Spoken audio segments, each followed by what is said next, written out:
at 6:31 p.m. The first school committee meeting of the year in January is designated by our city charter as an organizational meeting where we elect a school committee chair and vice chair for the ensuing year. Until we elect a chair, I have the privilege of running the meeting. At this point, would everyone please stand for the Pledge of Allegiance? Let's do our best to see if I do better than we usually do with the Pledge of Allegiance. I pledge allegiance to the flag of the United States of America and to the republic for which it stands, one nation, under God, indivisible, with liberty and justice for all. Thank you. I'd like to make the following adjustments to our agenda this evening and move the following items forward to be heard next. That would be item J1, the election of officers, and J1-2, the appointment of standing committees. Do I have a motion for this adjustment? I'll make a motion. Yep. Do I have a second? Second. We'll go through everyone and see if they're in favor. Don Jamieson. Yes. Jonathan Mapes. Yes. John Rue. Yes. Paula Cody. Yes. And Amy. Yes. That goes 5-0. Our first order of business is to elect a school committee chair for 2021. Hey, Matt, do you want to move the audit report forward too? Yeah. Yes, that makes sense. It's just in the agenda. So I'll make a motion to move item J5, the 2019-2020 audit report forward to be heard next as well. So. Second. Okay, and let's go through again and check to see what we have. Don Jamieson. Yes. Jonathan. Yes. John. Yes. Paula. Yes. And Amy. Yes. All right, that also goes 5-0, and that will help Christian, I think, a great deal. Thank you, Don. I think you'll appreciate that. Okay, our first order of business is to elect a school committee chair for 2021. The chair's responsibilities are outlined in our policy BDB. Some of those duties include acting as the presiding officer at all meetings of the school committee, being the public spokesperson for the school committee, appointing subcommittees, calling special meetings as necessary, and consulting with the superintendent for planning meeting agendas. At this time, I will ask for nominations for the position of school committee chairperson. I'll make a motion to nominate Don Jamieson to be chair for second term. Can we do both of them, the vice chair? Do we have to vote first? No, we will do the chair first, and then once we appoint a chair, the chair will then take over to handle the vice chair. Okay. I'll second that motion by Jonathan. Okay. Do we have any other nominations for position of school committee chairperson? Okay, I do need a motion to close nominations. Motion to close. Second? Seconded. Okay, let's go through and do a vote. Dawn? Yes.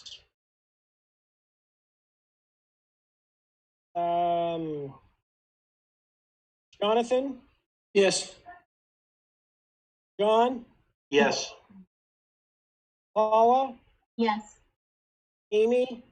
Yes. Okay, so nominations are closed, 5-0. We'll now do all those in favor of Don Jamieson as school committee chairperson. So let's go through, and we'll start with Amy, Yes. Paula, Yes. John, Yes. Jonathan, Yes. Dawn. I'd have to vote yes. It wouldn't look good if I didn't. Okay. Congratulations, Dawn. I will now turn the meeting over to you. Thanks, Matt. Good job kicking it off. So at this time, I will ask for nominations for the position of school committee vice chairperson. And I will actually make the nomination of Paula Cody. Do And have a I second? will second that. Excellent. Do we have any other nominations? Okay, Close then nomination. Close nominations. I will make a motion to close the nominations. Do I have a second? I'll Second. Yep. Okay. So we'll run through the vote. Amy, how do you vote for closing nominations? Yes. Paula, Yes. Jonathan, Yes. John, Yes. and then I vote in the affirmative as well. Okay, so all those in favor of Paula Cody for vice chair, Amy, Yes. Paula, Yes. Jonathan. A little more enthusiasm there, Paula. Yes. She's smart enough to know what she's getting into. John, Yes. and I vote affirmative as well. So with that aside, welcome aboard in the vice chair position, Paula. Thank you. Of course, welcome to Amy as well in our first official meeting. Now we'll do the standing committee assignments. And we did actually have a executive session early with everyone to kind of chat about it. And I had chatted with a few people offline. So we have had some considerable discussion as to where all these are going. But as chair, it is actually my duty to just appoint people in these positions. Adult education, we'll put Jonathan Mapes.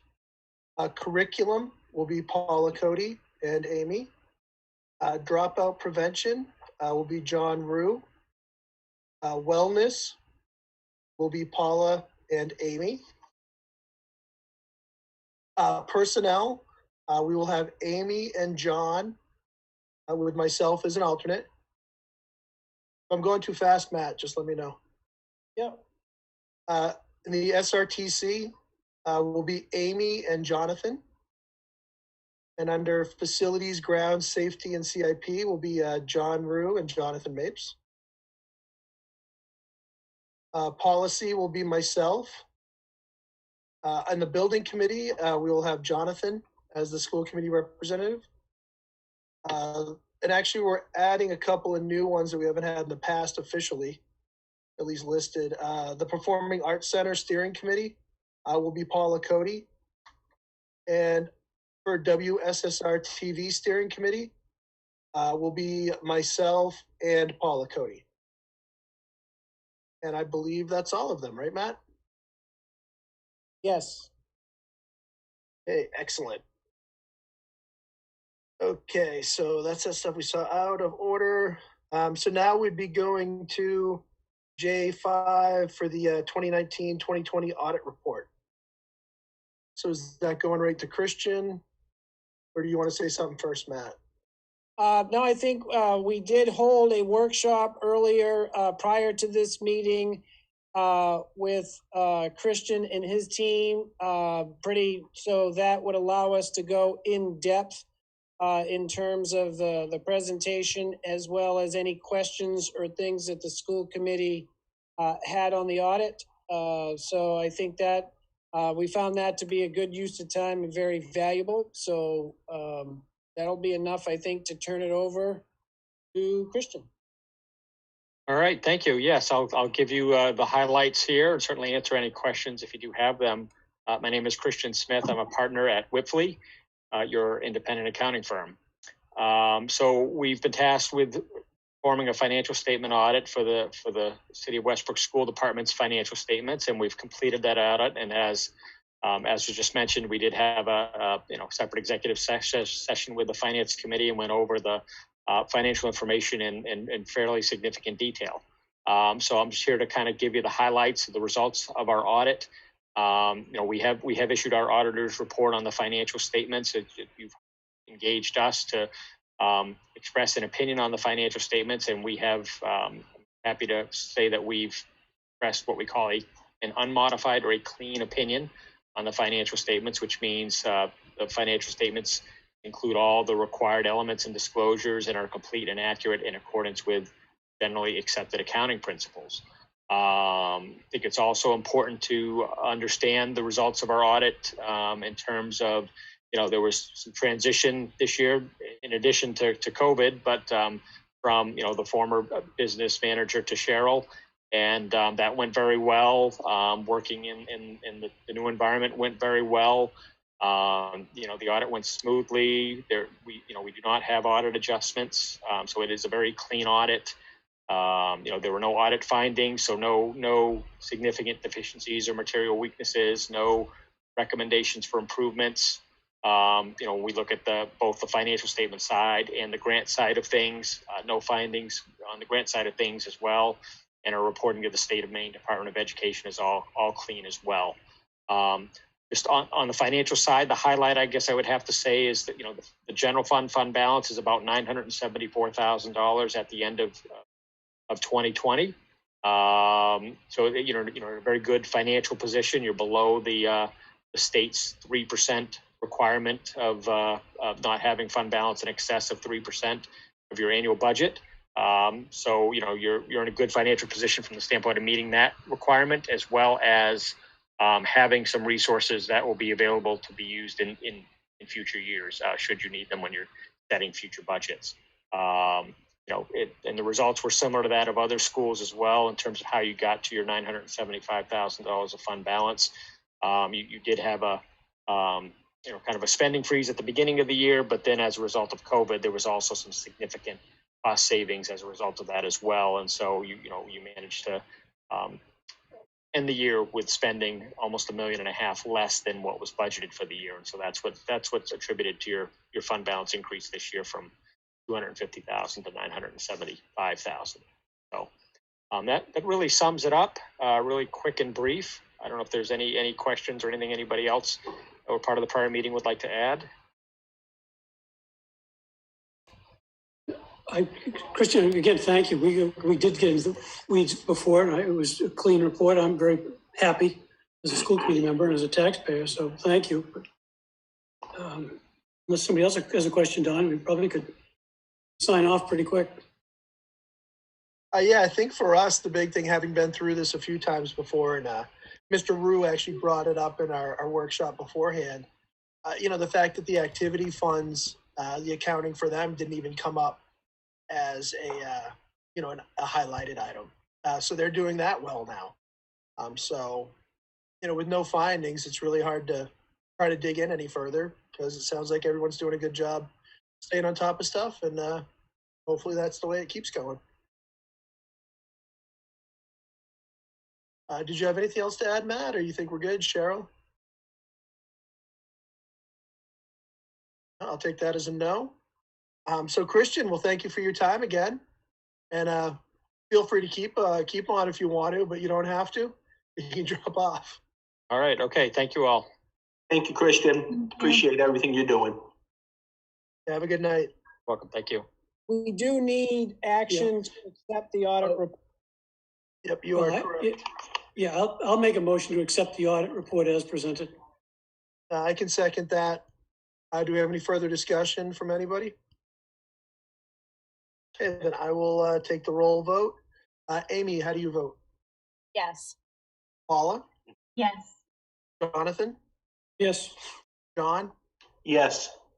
And I vote yes as well. That will be accepted. And now we will jump back to the regular agenda in order. So next we have approval of minutes. I'll actually make a motion to accept the minutes from November 16th, 2020 executive session at 5:15, November 16th, 2020 executive session at 5:30, December 7th, 2020 executive session at 5:30, December 21st executive session at 5:15, and December 21st regular meeting at 6. And actually, I believe Paula and Amy, having not been on the committee at the time, would be abstaining from these votes. So I will just ask Mr. Rue, how do you vote? Actually, I Yes. need a second. Well, you need a recommendation. Yeah, I need the second first. You want a Second. second? Okay, any discussion from anybody?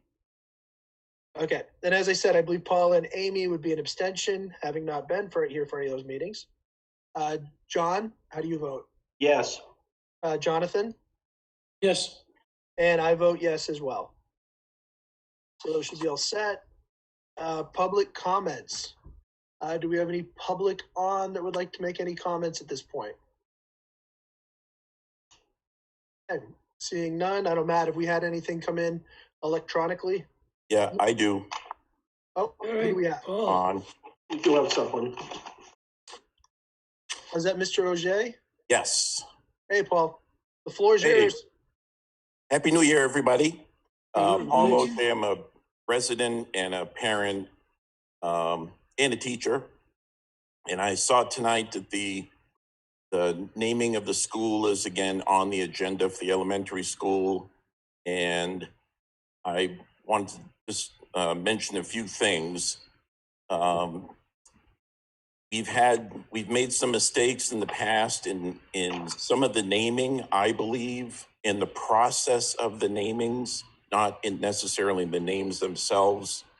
One mistake, I believe, was the process for the school mascot.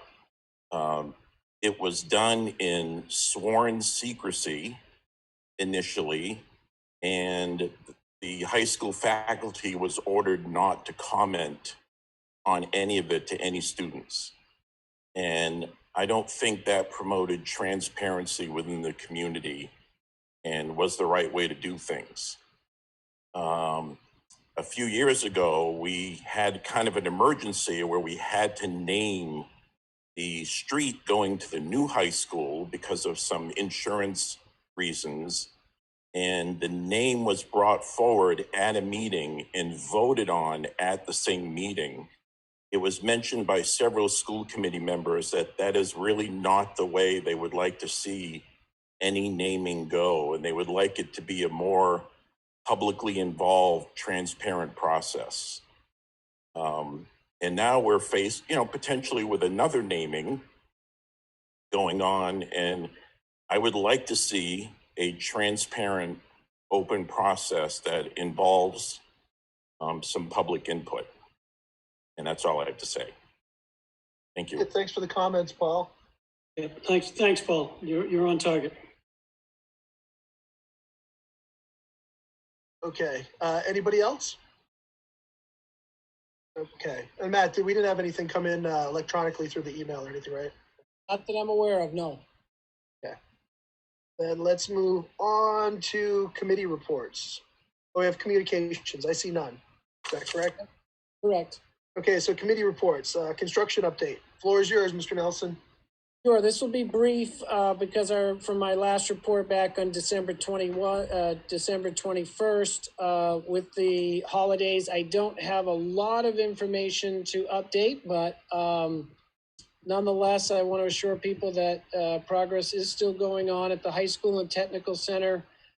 We've reached out for the Building Envelope Associates, which is our commissioning group for the envelope of the building. We've asked them to submit a proposal to us for a thermal scan the roof so that we can find any past leaks that may need attention. So once we do get that proposal, that'll be something I'll work with the Department of Education to see if that's something that we can get funded. And the architect is updating their punch list soon as we speak. Looking at Margaret Chase Smith School, the contractor there is also currently completing items on the punch list. The static school sign has been installed, as I reported at our last meeting. The kitchen hoods appear to be operational, and the contractor's tracking the roof leaks and looking into the operations of 3 or 4 of the unit ventilators. For that, remember the grass items obviously are things that are going to have to remain until the spring and next fall. The contractor has been forwarding operational and warranty information to the team for the record as it's completed, so that that's something that we've requested so that we can track that. Any new issues that are discovered now, we're in a process of transitioning to tracking those as warranty items and not punch list items.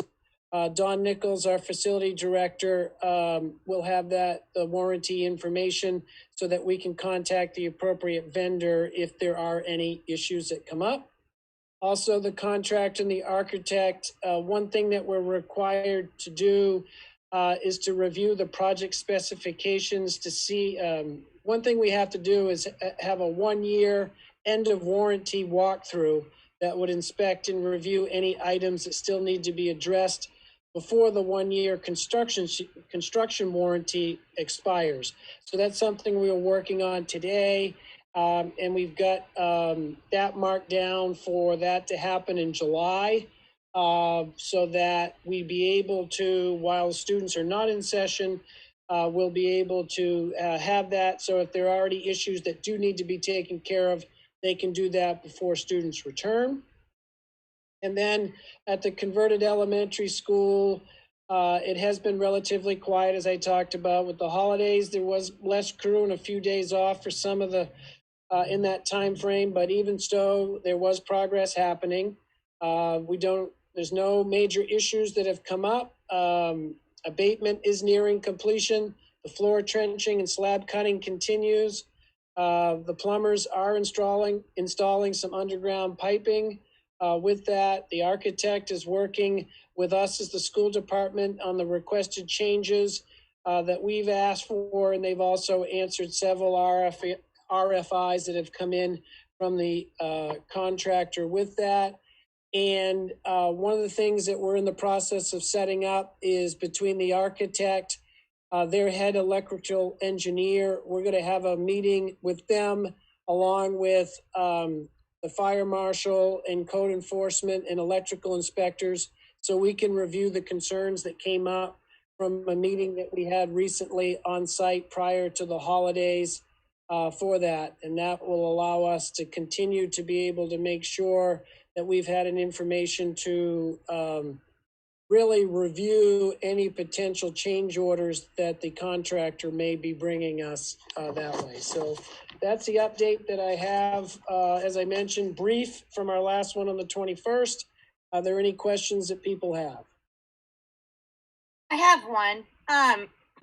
Is there any way I've had a lot of taxpayers ask me, as well as my own self, with the converted elementary school, is there a space on the website, either for the city or for the school, that kind of can better, I guess, show people what the parking lot is going to look like in the sense of play areas, pick up, drop off, and all that? Is there like a projected, this is what the end site is going to look like? I feel like that will help people. Is there a picture somewhere? Is there just, it's a lot. Well, we did put a link on there as far as the presentation from the architect, but that's probably not as specific, Amy, as maybe people are looking for in terms of what that parking lot is going to look like out front specifically. We're also in the process of working with getting quotes and working with the PTAs to also try to get some input on those particular playgrounds as well. So it might be also a little bit early to show exactly what type of equipment's going there, because we're still trying to work that out to get involvement from the various stakeholders. I think that's a good point, though, Amy. Once we could put something like that together. I know that's one of the biggest questions from folks. Yeah, I think what we have right now is not as specific, but we can work on getting something there that will help give more information. And it may have to be something that we update as it does become, as some decisions are made around some of the, especially around some of the playground equipment that's going to be included as part of that project. And for me, I'm not necessarily like looking for like the nitty gritty of it all. I guess it's just kind of like in the lower parking lot, where the entrance is that supposed to be where play equipment would potentially go? And then you've got like the basketball, right there. And then I'm in my head, I'm trying to figure out where parents would be doing drop off. It's pretty tight. Of course, I drive a huge van, so in myself, I'm going, how, where would people be driving around? I don't think it needs to be like, we're going to put a slide here and a gaga pit here. I think it's more just like what the plan of like the general traffic pattern would be, I think would be super helpful for people.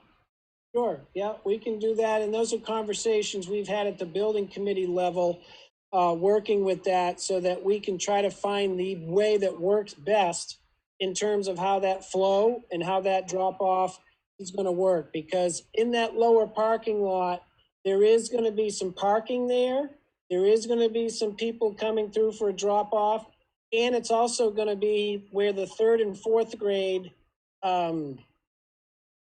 playground area is going to be. The playground area more for our pre-K and kindergarten and 1st grade, younger grades, is going to be in back of the building where there won't be anything there involved in terms of any parking or drop off. But yeah, we can try to give something there that doesn't get down to nitty gritty, but does show where the flow is.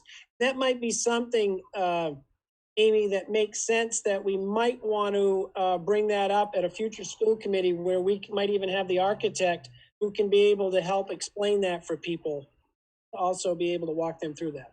I think it would be super helpful for me, especially as a parent and have many friends that, will be dropping off there. Just, parents want a voice, and I think it would be helpful before the project gets too far along if you are asking for feedback. And is there any parents currently right now on this committee? Yeah, we have some that roll in, but we also have some that have moved on as well. So there is, we've got parents, and we've also had parents who had experiences back when the building was a junior high school, and some of the challenges that also went on there for between the drop off and the buses for that. So yeah, I think that's something I can bring back and share with the building committee about concerns that have been brought up, and see if there's a way that we want to go through and address that. Thank you. Okay. Anything else for construction, Matt? Oh. Okay, then we'll move on. So we've got Sanford Performing Art Committee, where we just assigned Paula to it. I assume you don't have any updates for that, Paula? Not yet. We're meeting next week. You're not prepared, Paula? To be on it. Yeah, and I do want to just jump in, sorry, Don, that typically we do have those meetings the first Monday of the month in the afternoon. Brett, understanding that he just had his a weekend where he was focused more on some of the presentations that are that first part in January where he works. It was done Zoom this year, but through New York City, where he can be able to kind of get in and see all the potential options traveling around. And he also, knowing that we were going to have a new representative assigned from the school committee to replace Emily, he did postpone the meeting till next week. I did want to also just give Brett and Sarah kudos. We did have a New Year's Eve presentation with Rustic Overtones. And when I checked in with Brett today, I think that's had over 1,500 views with that. So kudos to them for pulling that off as part of the Free For All series. Yeah, I checked that show out. It was a really good show. So Brett and Sarah have been doing a phenomenal job with that stuff.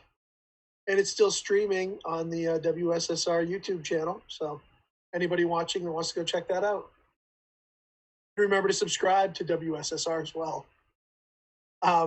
With that, I don't have any updates from the WSSR committee report. So we'll move on to superintendent's report. And we'll start with our student representatives. Juliana, you have anything for us tonight? I do not have any updates right now. Okay, thank you. How about Bella? You have anything to share? I did have one thing. So a few past members of the Sanford High School singers and then current tribal choir members did some recording for Silent Night, like we concert. So that's being put together as a video compilation. It wasn't going to be ready for Christmas, but it should be ready in a month or so. Oh, very cool. Awesome.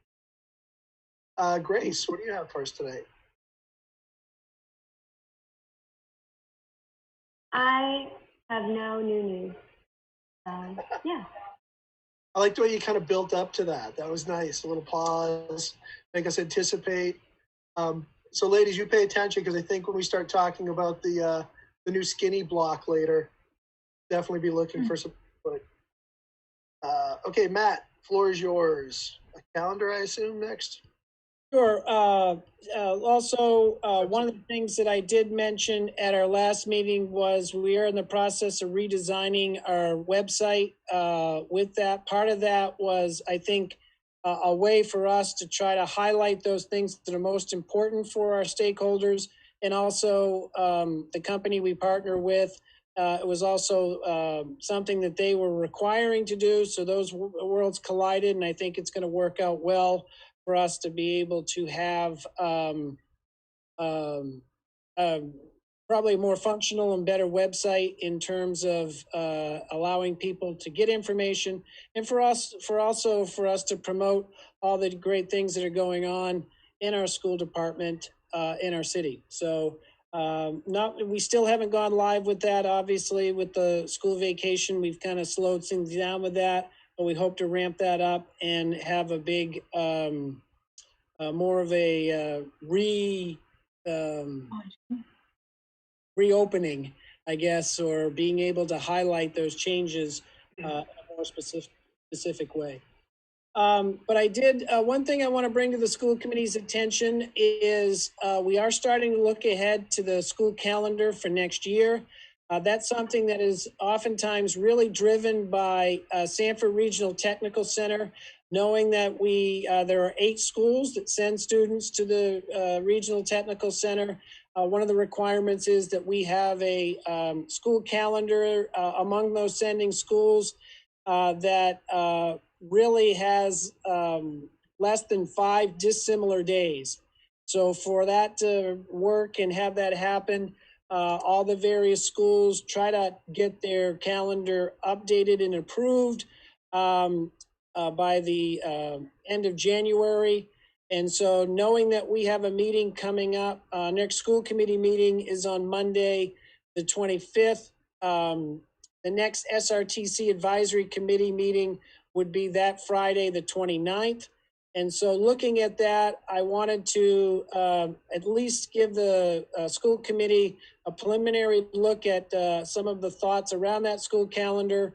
We still want to be able to make sure that we are sharing this information with our administrative team, also sharing it with the teachers union leadership.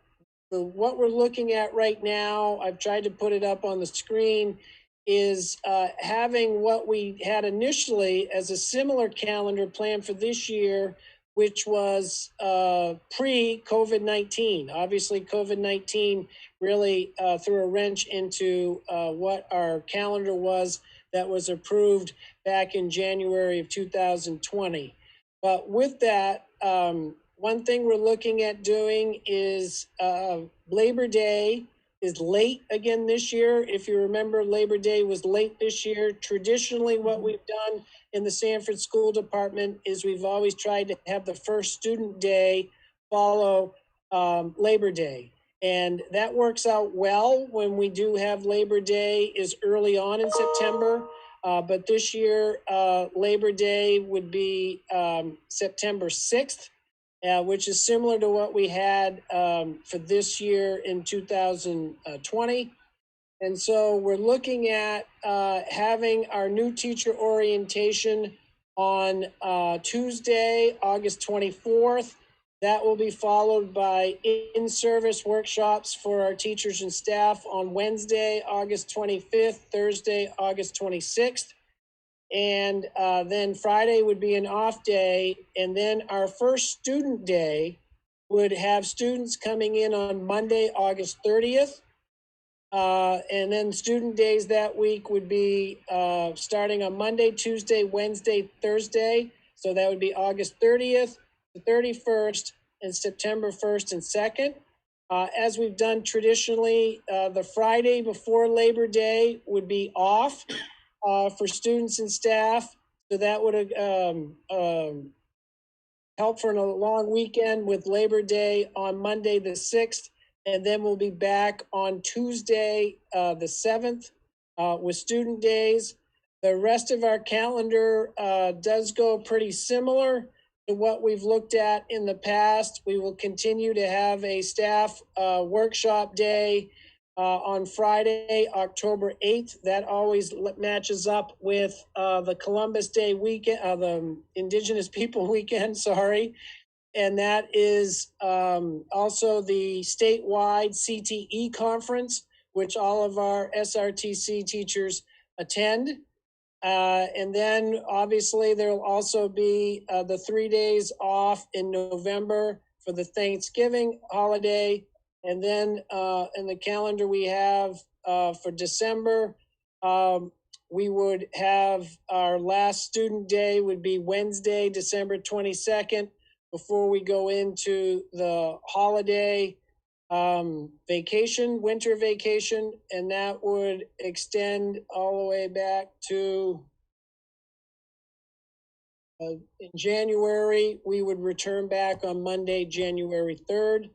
It would also have the traditional week in February, as well as the spring vacation in April. So we're looking at going ahead with something similar that we've had. Our hope is that this year is going to go smoother, especially around our construction. We do have people moving into the converted elementary school that is scheduled to be finished by the beginning of June, which should give us more than enough time to go in and be ready.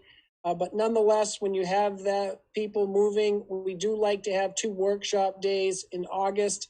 That helps us, especially I think with everything that's going on right now, with what we've had to deal with COVID. That time could be put to use in a nice way. So as I mentioned, I just wanted to put that out there right now. No action tonight, but I am open if there are any school committee comments in terms of the calendar and concerns or questions that people may have. Matt, this is Jonathan. As the sending schools, have you shared with them by now? Yes, we've shared kind of preliminary schedules. And so this is one right now that has us probably the most together. And that, what I mean by that is that's when student days start on August 30th, that week with that. So for example, if we were to come back and have a calendar that had us starting after Labor Day, then we would be really out of whack with what the other sending schools are. So remember, as much as we try to have those schedules be exact, we understand that that's challenging, but the rule is you can't have more than 5 dissimilar days. So this one that I have right now does fit well, that if it was to be approved, I think we would see that it works out well for SRTC. And the sending. The question, sorry, go ahead. And the sending schools for SRTC. Yeah. Did I hear another whisper of a voice question? I have one. I do, but I'll wait. No, go ahead, Amy. I guess one thing that, has, especially given how this school year has gone and just, the anxieties of the kids and, I'm looking at that, I guess I'm looking at August right now and that 27th, how it's, there's nobody there, nobody in the building. Has the school district ever considered kind of having a annual day before school starts? I never really understood the open houses for 2 weeks later. I get the point for the middle school ages, but for kindergarten through 4th grade, I've always struggled why that's after the fact. I don't have the most anxious kids, but I know a lot of my nephew and a lot of my friends' kids are. And I just wonder, is this something that we could maybe think about in the future, putting in the district calendar that every elementary school is having an open house. So that's part of the contract, that it's kind of a known thing that this day we're going to have these hours after the school day, so that families could bring in their kids. Or I don't know. I feel like it's a disservice to the little ones that they don't get to kind of see what they're going to be coming to school for, and it would help a lot of their anxieties. You saying like familiarize them with the classroom and the teacher and their classmates, like St. Thomas does? Right, and especially now that we're going to have a new elementary school that's new to all of the hundreds and hundreds of kids, I think it would be super beneficial. I mean, you're talking 500 kids, that could really help. Can I chime in, Amy, real quickly? Yeah. I remember, I'm going to have to age myself a little bit, but I remember going on the bus rides with my children. Let's go back 25 years ago, and we went to MCS, got on the bus, went into the school, did just what you were talking about, then got on the bus and went for the ride on the bus with my 5 and 6 year old, showing them the route and how the process would go. And Matt, does that still go on? I'm not sure. We've got usually part of the sneak peeks. We do have the buses that are part of that, but typically I don't think we've gone on to have parents accompany their child on the bus. I think what Amy has brought up, and Paula and John, absolutely. We know that it's developmentally appropriate, especially for the younger kids, to get a look at their school in their classroom before they have to have their first day of school. That is something that I know prior to our construction area, we were looking at, we call them sneak peeks. And those are opportunities for people to get in, to be able to see classrooms.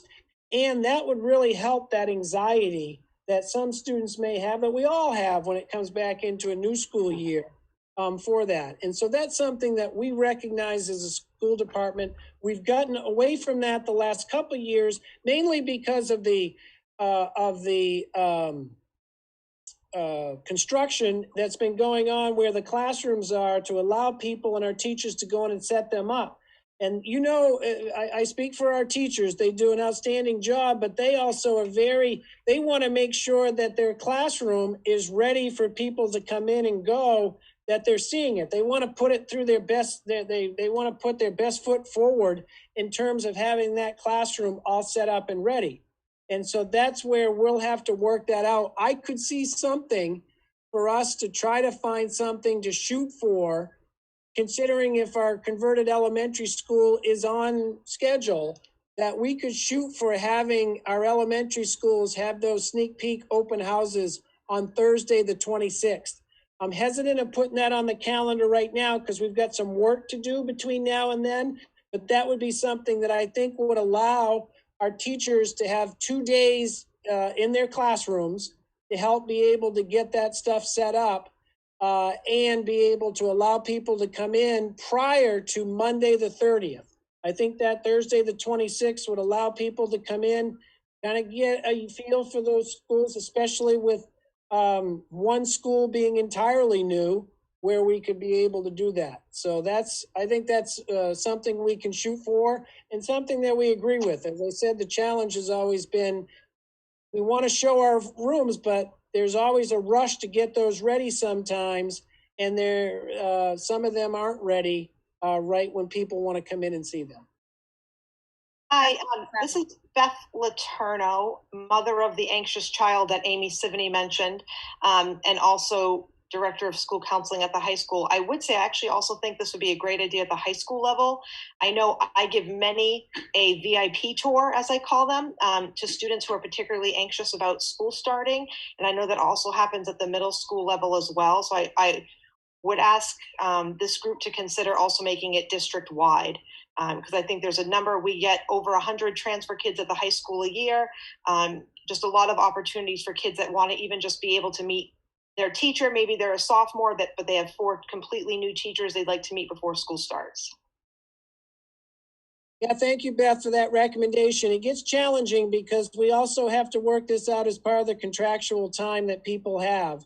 And so that's also, what is the purpose of open house? Sometimes at the younger levels, it is seeing your schools. Sometimes it's the older levels. It's meeting teachers and getting an idea of what the class is going to be and the syllabus and what the expectations are going to be. And that's something that is also sometimes better suited when people have had an opportunity to be in the class. So yeah, there's advantages kind of both ways when you look at that.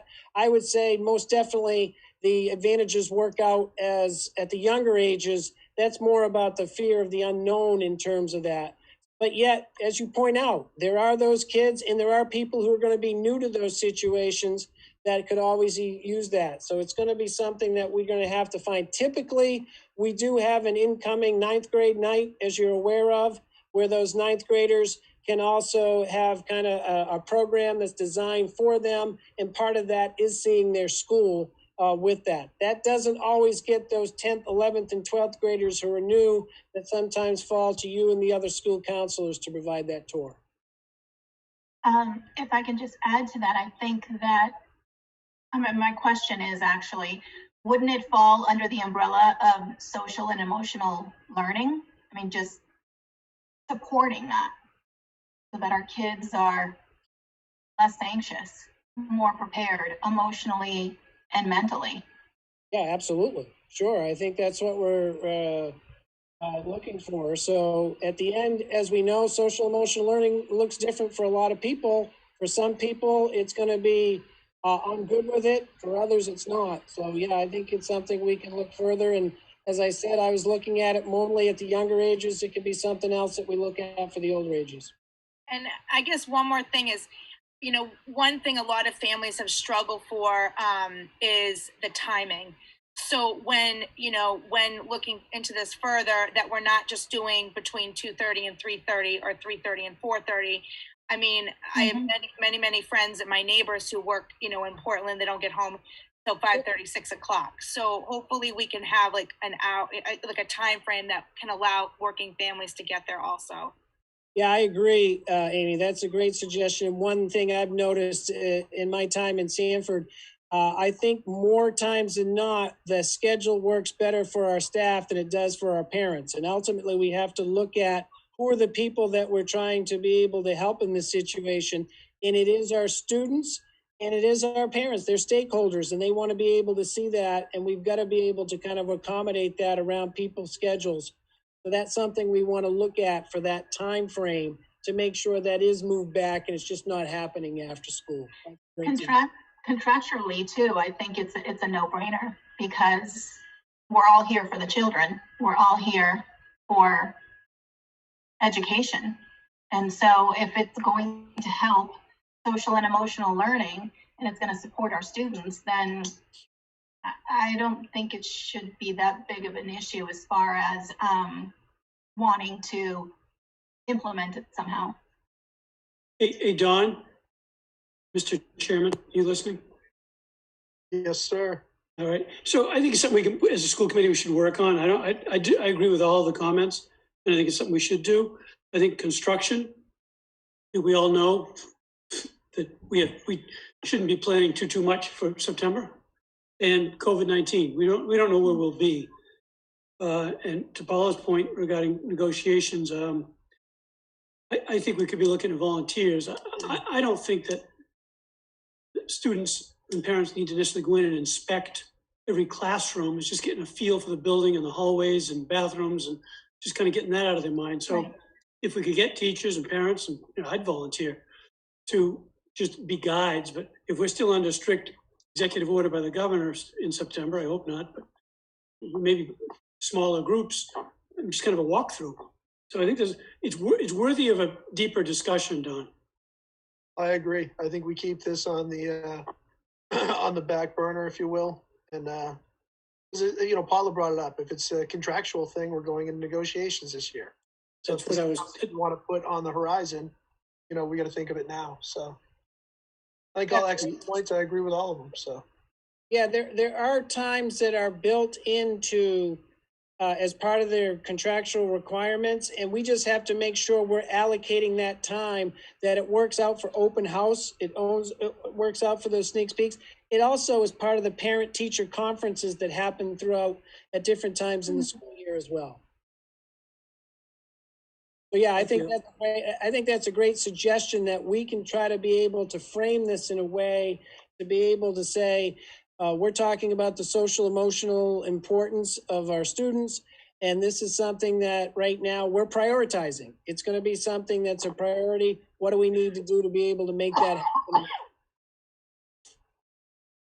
Okay, so this was just kind of a heads up for the school year calendar. We'll actually vote on it at the next meeting, right, Matt? Yeah, that's the plan. I just didn't want, I wanted to be able to get out in front of this. So as we start to go involve stakeholders that I had viewpoints like we've been shared. This has been awesome in terms of getting the feedback. So, but I think to Matt's point, the negotiations come into play with the calendar to get back to the point that Amy made initially about open houses. So I get it. Deeper dive. Yeah, like with everything, it's all interconnected. Yep. So let's move on to the hybrid model surveys then, Matt. Yeah, I just wanted to talk about one thing that I mentioned at the last meeting was we were going to be sending out a survey for our understand the hybrid model that we put in to be able to get feedback. We have put that parent survey out for that prior to the break and over the vacation. I did send out a staff survey to all of our staff people yesterday, and now we're in the process of trying to have a survey so we can get our students in grades 5 through 12 so that they can get feedback, and that will be information that we're going to be sending out in the next day or two to get our students involved in that. So our hope is looking ahead to our next meeting on January 25th, we hope to kind of give you a synopsis, overview of those survey results, and also be able to kind of share information also around attendance and achievement and engagement as well, to have people see how things have been going. I continue to want to give a lot of kudos to our students and our staff. These have been very challenging times for people to be able to have to work through. And I realize that there's no universal model that is embraced by everyone here, but we continue to take the input and the feedback on things that we are doing to see if it is ways that we can improve.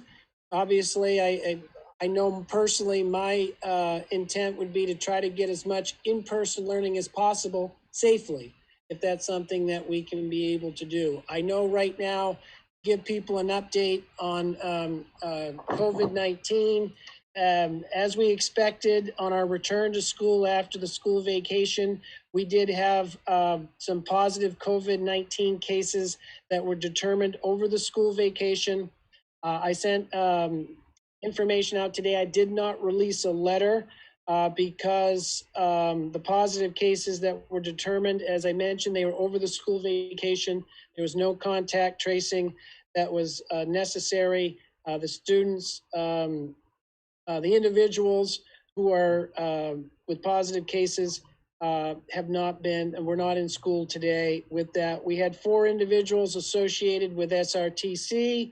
That includes 3 from sending schools. We had 2 individuals associated with the high school, 2 individuals associated with Carl J. Lamb, and 3 individuals associated with Sanford Middle School.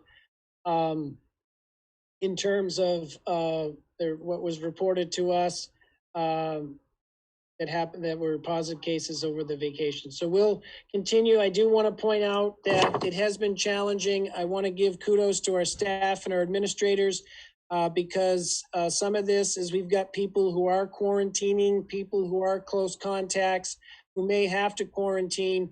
There's an impact there in terms of our staffing and our coverage. So that's something that we're paying very close attention to. It's our hope that we're going to remain to be able to continue with the hybrid in-person learning for that. As people, as you've heard, after the holidays, we do expect to have probably a surge in positive cases. I think we're prepared and for a bumpy January. And our hope is we're going to continue to be able to safely navigate that as we go forward. I know I'm looking forward to hearing the results from the surveys. I know we've been trying to figure this thing out as we go along, so it'll be good to actually get some feedback how it has gone. Any other questions from anybody else?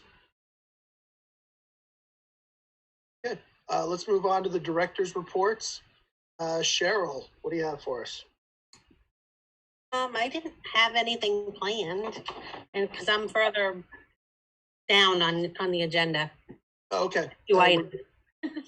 Good with you for now then, and we'll move Wow. on. You are. Okay, what do you have, Steve? YMCA Day Programming Grant?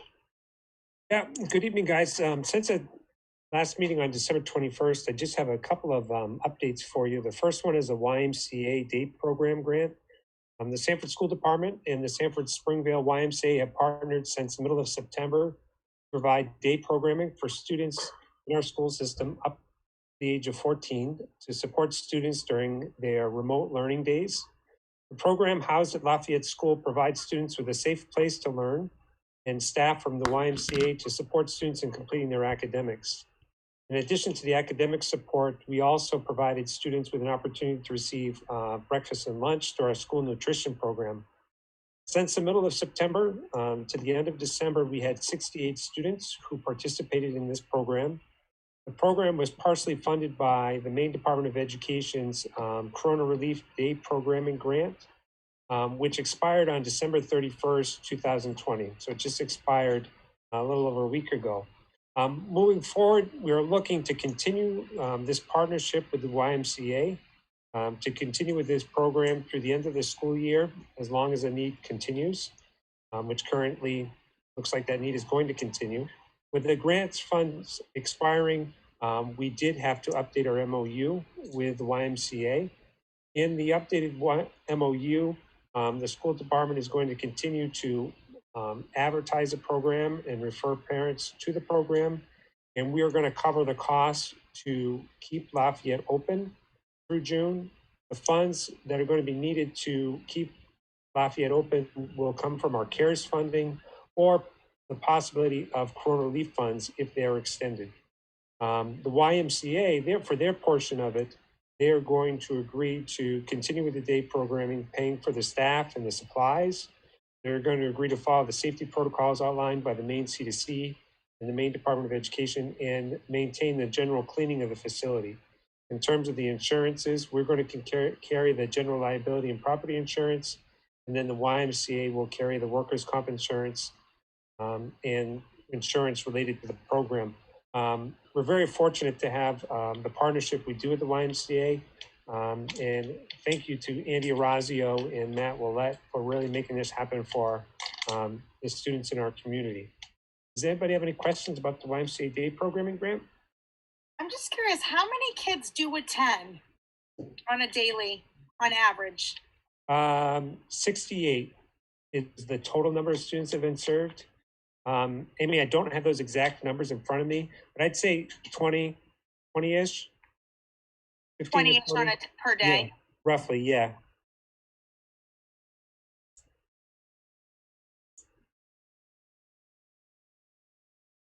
Any other questions on that? And then final, just an announcement tonight to our ELL parents. Just a reminder to them that our access testing for ELLs begins this week. Access for ELLs is an assessment of English language proficiency. All Maine students who are identified as English language learners are required to participate in this annual assessment. And the window this year, due to COVID-19, has been extended to the beginning of April. So students will be participating in that when it's their turn. And Teresa Weber, our ELL instructor, will be reaching out to parents to let them know more specifics with that. And that's all I have for my report until we get to policies this evening. Great, thanks, Steve. So we will move on to Beth Lampert with her update. What do you have, Beth?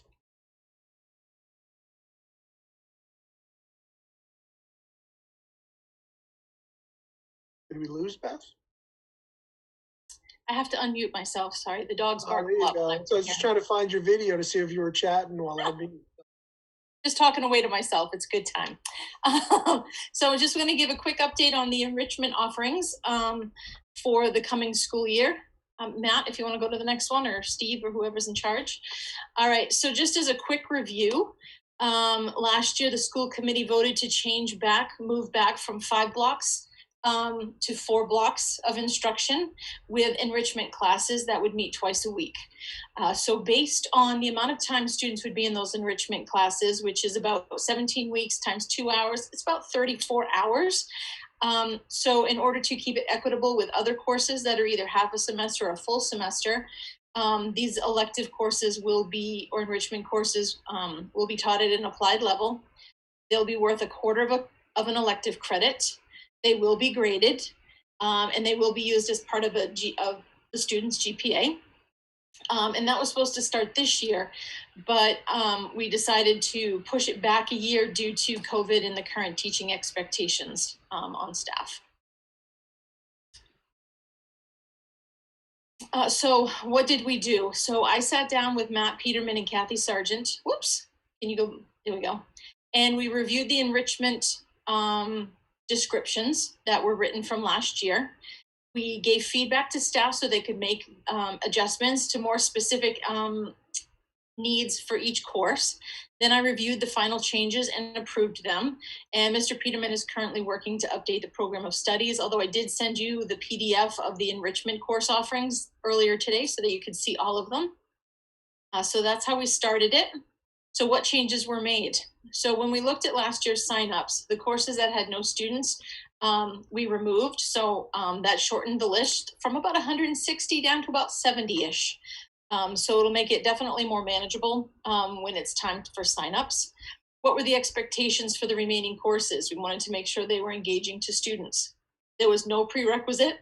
They can be available to anyone. However, you will see that we are offering full chorus and band to allow those students who might not be able to fit it in their 4-block schedule to at least be part of the big band during the skinny blocks twice a week. There needs to be a clear connection of knowledge and skills learned in the course to life beyond the walls of school. And it needs to be written in the same format as the rest of the program of studies, just to keep it consistent. So I wanted to give you guys a couple of examples. So I just took a few screenshots. Botanical illustration, which is something being offered by one of our art teachers. Bucket drumming is something that Erica Scarano, our band teacher, offered. Child psychology, cracking cold cases. I can't see because of everybody's faces, and how to create a personal business. And as you look through these, what you'll see is there's definitely a connection between what they might be learning and how it plays into life beyond school. A lot of it has to do with critical thinking and really looking at the world around you and asking questions and being more thoughtful with what you're learning. Excuse me. You want to go on to the next one, Matt? Oops. There we go. We have a teacher that wants to offer a course on fish and game, Maine studies, meteorology, mindfulness. I think stress management and self-care is definitely a big one that we'll find a lot of students interested in. Myth and legends, and somebody might ask you, well, how do myth and legends play into life beyond school? Well, if you can look at somebody's culture and their history and their myths and their legends, it helps you understand who they are, potentially their thought process, their beliefs. So it helps you become a better communicator when you're out in the world around you, when you know what those different things represent to different people. So it's more than just the work skills, it's also the understanding people skills as well. We have theater production, costume design and makeup, renewable energy, and something that the science department is proposing is to hold science fair class in a course that I took last year. Jackson Laboratories, they're one of the sponsors of the Maine Science Fair, and students that there's a lot of opportunity for students to earn financial support and stuff for school. The science fair is quite interesting. So they want to be able to offer that in the fall so that the kids can present their project at the science fair and have support from a teacher while they're working on it. So then we move into some trail maintenance, unified fitness. This would be working with students in Stephanie Boissonneau's class. Vegetarianism. Then we look at some offerings from the SRTC classes. One of them is the internal combustion engine that they would be working on, how to take it apart, how they work. And I can tell you from experience, my son makes a lot of money on the side knowing how to fix these things. So it's definitely a good life skill to have. The next page, Matt. We have anatomy and physiology for basics, unsolved mysteries by Officer Thornton. And then our welding teacher, he actually went to school for big machining. So he wants to offer tractor safety and operation as something a little bit different from what his class is, but I'm sure he would definitely be able to tie it all together. So it's just a little sample, and there's one more. This is something that our EMS and fire science teachers want to do together in the fall. Students that would take this teen CERT training program, they would become CERT volunteers. And if there was ever an emergency or a crisis, they would have the basic skills and be able to work and help through a disaster. So those are just a brief sampling. So what's next? I believe Beth Letourneau said if all goes well, signups begin February 11th. I think that's what she told us today earlier. Through March, they'll begin signing up for next year's courses. So then based on what's chosen by the students, Sanford High School and SRTC teachers will create units using an approved unit template to help support the learning engagement and connections to lifelong learning in the classes. And the next two slides are just going to give you a brief, this is what these templates actually look like. So it really helps break it down for the teachers on what are the big ideas? What do you want the kids to walk away with? What essential questions that they can think about to help them bridge that knowledge from what you're teaching into other things, which helps transfer, helps them retain what they're learning. And then the next page has where the assessment would be, and then learning plans that go right through. So these are actually units that the high school teachers currently work on for their lesson planning. So we're moving it into SRTC through the Block 5 to keep everything consistent. Do you have any questions? And I have, I believe, Matt Peterman and Beth Letourneau on here as well, in case there's questions out there that I can. Well, I guess I can kick it off, Beth. I think when we first brought this up last year, I know I personally had some concerns as far as the students' engagement with the classes. Mm-hmm. With it being a short period, the end of the day, just on Tuesday and Thursday. So I guess the first thing I was wondering is, you have 70 classes that are going to be listed as being offered, right? Mm-hmm. How many will actually take place? Like, how many teachers do we have and how many kids per class? Oh, we have, is it around 80 teachers? Matt, Beth, help me out here. Between high school and SRTC would be closer to 100? Correct. Okay. But it also has, sorry, I have a little craziness behind me, but it's what you get from Zooming from home. But we also, it also depends on how many sections. So we may have 2 classes that are particularly popular, or a couple of classes. So maybe we have to run that class 3 times or 4 times so to be able to get all the kids in that want. Right. It's all about what the students want. But essentially, so if you have 70 course offerings listed, you're saying you have capacity to do 100 classes during that skinny block, just for even numbers. Correct. So you may have, in one example, I saw walking outside made the cut of staying in there. Mm-hmm. So if you've got 5 full classes of kids that you don't want to take a walk outside, you'd have 5 teachers that are doing that. Is that correct? Okay. Well, that kind of leads me to my next thing, because personally, I love the concept. And I think I said this before. Like, I like that idea of teachers being able to engage with the students in a different subject matter, especially something they're passionate about. But then seeing that, I saw one slide where it said it would be graded, and it's actually a credit. Is that going to be detrimental to it versus just doing it as like a pass-fail? Did you guys have this conversation, or? We did. Do one of you want to answer it, or Matt? Well, I think we find with the pass-fail courses, you tend to get a little less engagement, or you get just enough engagement to get me to the pass.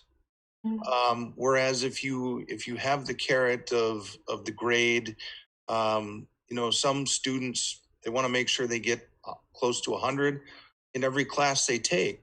So they're going to work a little harder to make sure they stay engaged and active. So I think from that standpoint, we thought engagement would be better with the grade versus pass fail.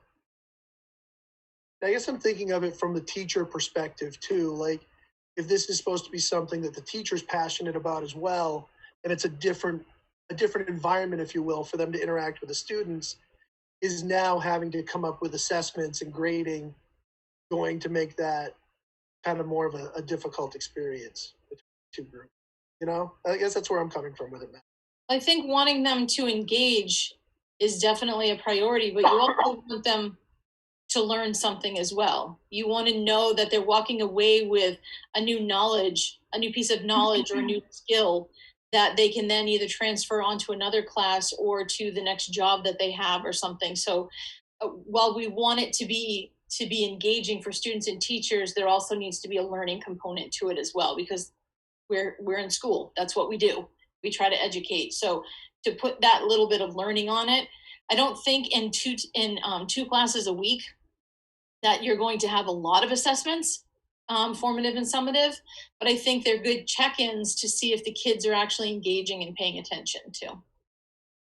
Yeah. Well, I don't want to hog all the questions. So does somebody else have something?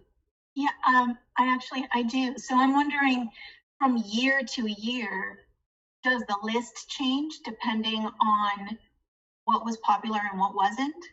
So, or are we always going to have 70 classes, 70 different topics that are available? Or is it going to change every year? And then how do you make the class better? How do you build upon every year if the same classes are not offered every year? Well, and I think Beth Letourneau can back me up on this. The program of studies for the high school changes every year. We tweak things, we change things, and we're always building. We're in a constant state of making sure we're doing the right things. And, sometimes it does become a bit of a popularity thing. At a certain point, a group of kids may like certain things, and they may gravitate to certain programs, and then other years they end up in different areas. The nice thing is we keep all these catalogs, and if teachers have taught something in the past and they want to bring it back, we look at things on a yearly basis. What might get 20 kids this year, next year might not get any. So if that's the case, it might not run next year, but the year after, again, you might get some kids interested. So I think we're always in that constant state of revamping and looking at things. I would say two, Mrs. Cody. A lot of it is supply and demand. So one year we may offer 5 sections of psychology, and the next year we may offer 3, and it's based on what students register for. When we start the scheduling process, we talk to kids a lot about the amount of power they have involved, and that they really need to register and request classes that they want, that they're interested in, not just because a friend is doing it or maybe someone we're interested in dating. And so as a result, there is changes and tweaks every year, right? At one point, French was a more popular world language, and now Spanish is. Maybe in 10 years, that will flow back to French, who knows? But the kids do have a significant amount of influence in what gets offered and how often it gets offered. So I'm sorry, I still have questions. So let's say this year I'm teaching psychology, and the next 3 years it's really popular, so I get to build on that curriculum. And then for some reason, for a year or two, psychology is not really popular, so it's not offered, but then somehow or another it comes back on the cycle. Would I pick it up again? Or is it do I have a choice as a teacher? Or if not, are we sure that there's another teacher that would want to take on that class? And would there be like a sort of team effort to if there's a new teacher that wants to teach the class, would I then be working with that teacher to kind of walk them through or help them sort of mentor them for a little bit as the class takes off? Yeah, I guess your question, I mean, from what I'm hearing you, Paula, is it, are the teachers being voluntold, or are they raising their hand and saying, these are the ones I want to teach? Right, and then, you know, do I get to keep teaching those or that particular subject for as long as I want to, or? Hey, Paula, it's Jonathan. This is a good discussion for the curriculum committee. I love that word voluntold too. That was great. I wrote that down. I'm going to check it with my husband. He knows all about it. Beautiful. I can tell you, I can answer part of your question, is that with these units by design that we have the teachers working on, it's basically a skeleton of any class that's being offered or any course that's being offered. And each year, a teacher can go back to that old unit and they can fine tune it to fit the group of students in front of them. So let's say that I was teaching psychology for 3 years, didn't run, and then I I got pulled into a different class that I really wanted to teach, and Steve is the next history teacher that's going to teach it. He potentially could take the unit that I had created. It would give him the skeleton and the places to start and the links and the assessments, so that he's not starting with a blank slate. Right. And then it would be a place for a conversation to begin working. That's one of the big reasons that we're working on these units by design with the teachers, is just for that reason. Because we do know that curriculum, as you fine tune it, gets better. Mm-hmm. And that if you have this resource that you can just fine tune and change to fit the students and the needs in front of you, it makes you a better teacher in the long run, which is better for the students. So, and it's John. Yeah. Oh, go ahead, Matt. And I will tell you, the teachers were active participants in creation of these. You know, the reason why the list was so long last year is because we had all these ideas. So then after the students signed up for courses, we had an idea of what they thought they might like. So then teachers were able to go back and look at their descriptions and go through and make them, you know, tweak them to make them a little more exciting potentially for them. But at the same time, if both of my classes that I put forward, I had nobody sign up for, I could then go back and say, you know, Beth Letourneau, you're teaching this class and you had 50 kids sign up for it. You know, can I put my name on that course as well and work with you to develop that course? And so we had several teachers who then put their name as a secondary teacher to some of these courses. So then they could work together on descriptions, and then they'll be able to work together on units as well for the courses. So listen to all of you presenting.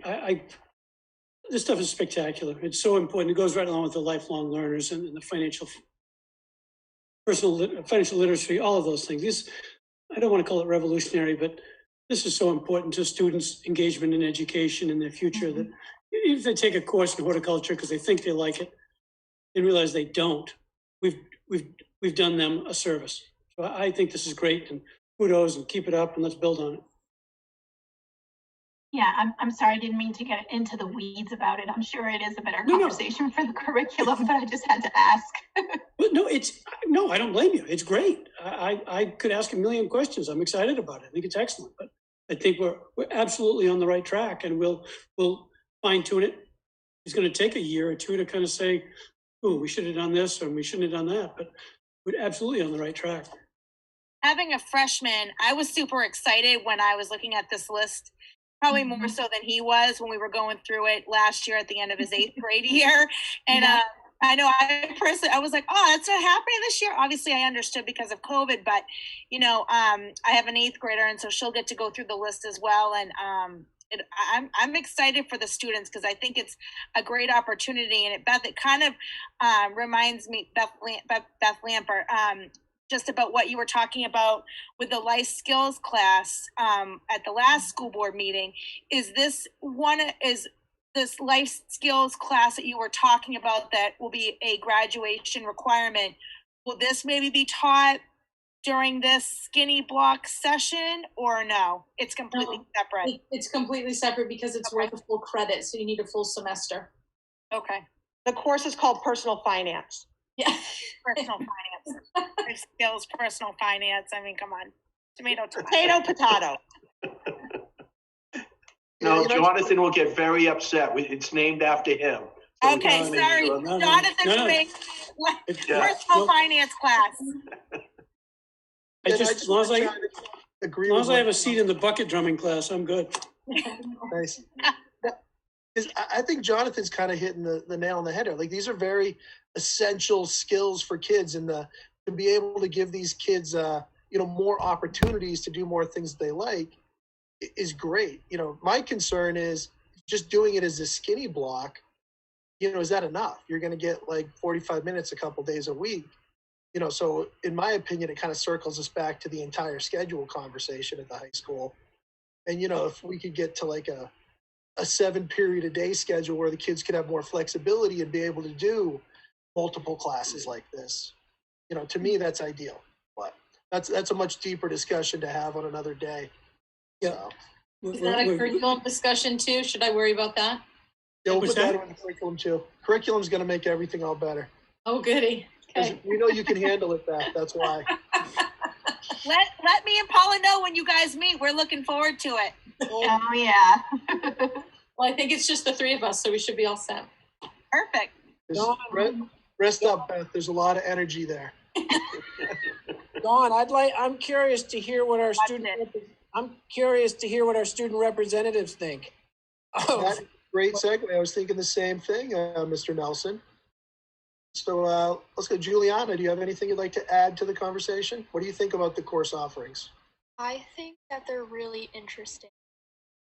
You guys were saying going to offer a lot of opportunities for the student. I think it's really cool. I like it. Nice. How about you, Bella?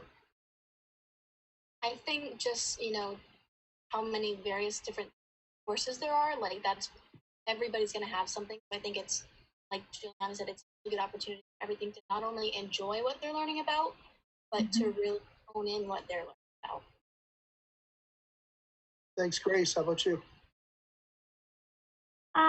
I actually do have a couple questions, if that's okay.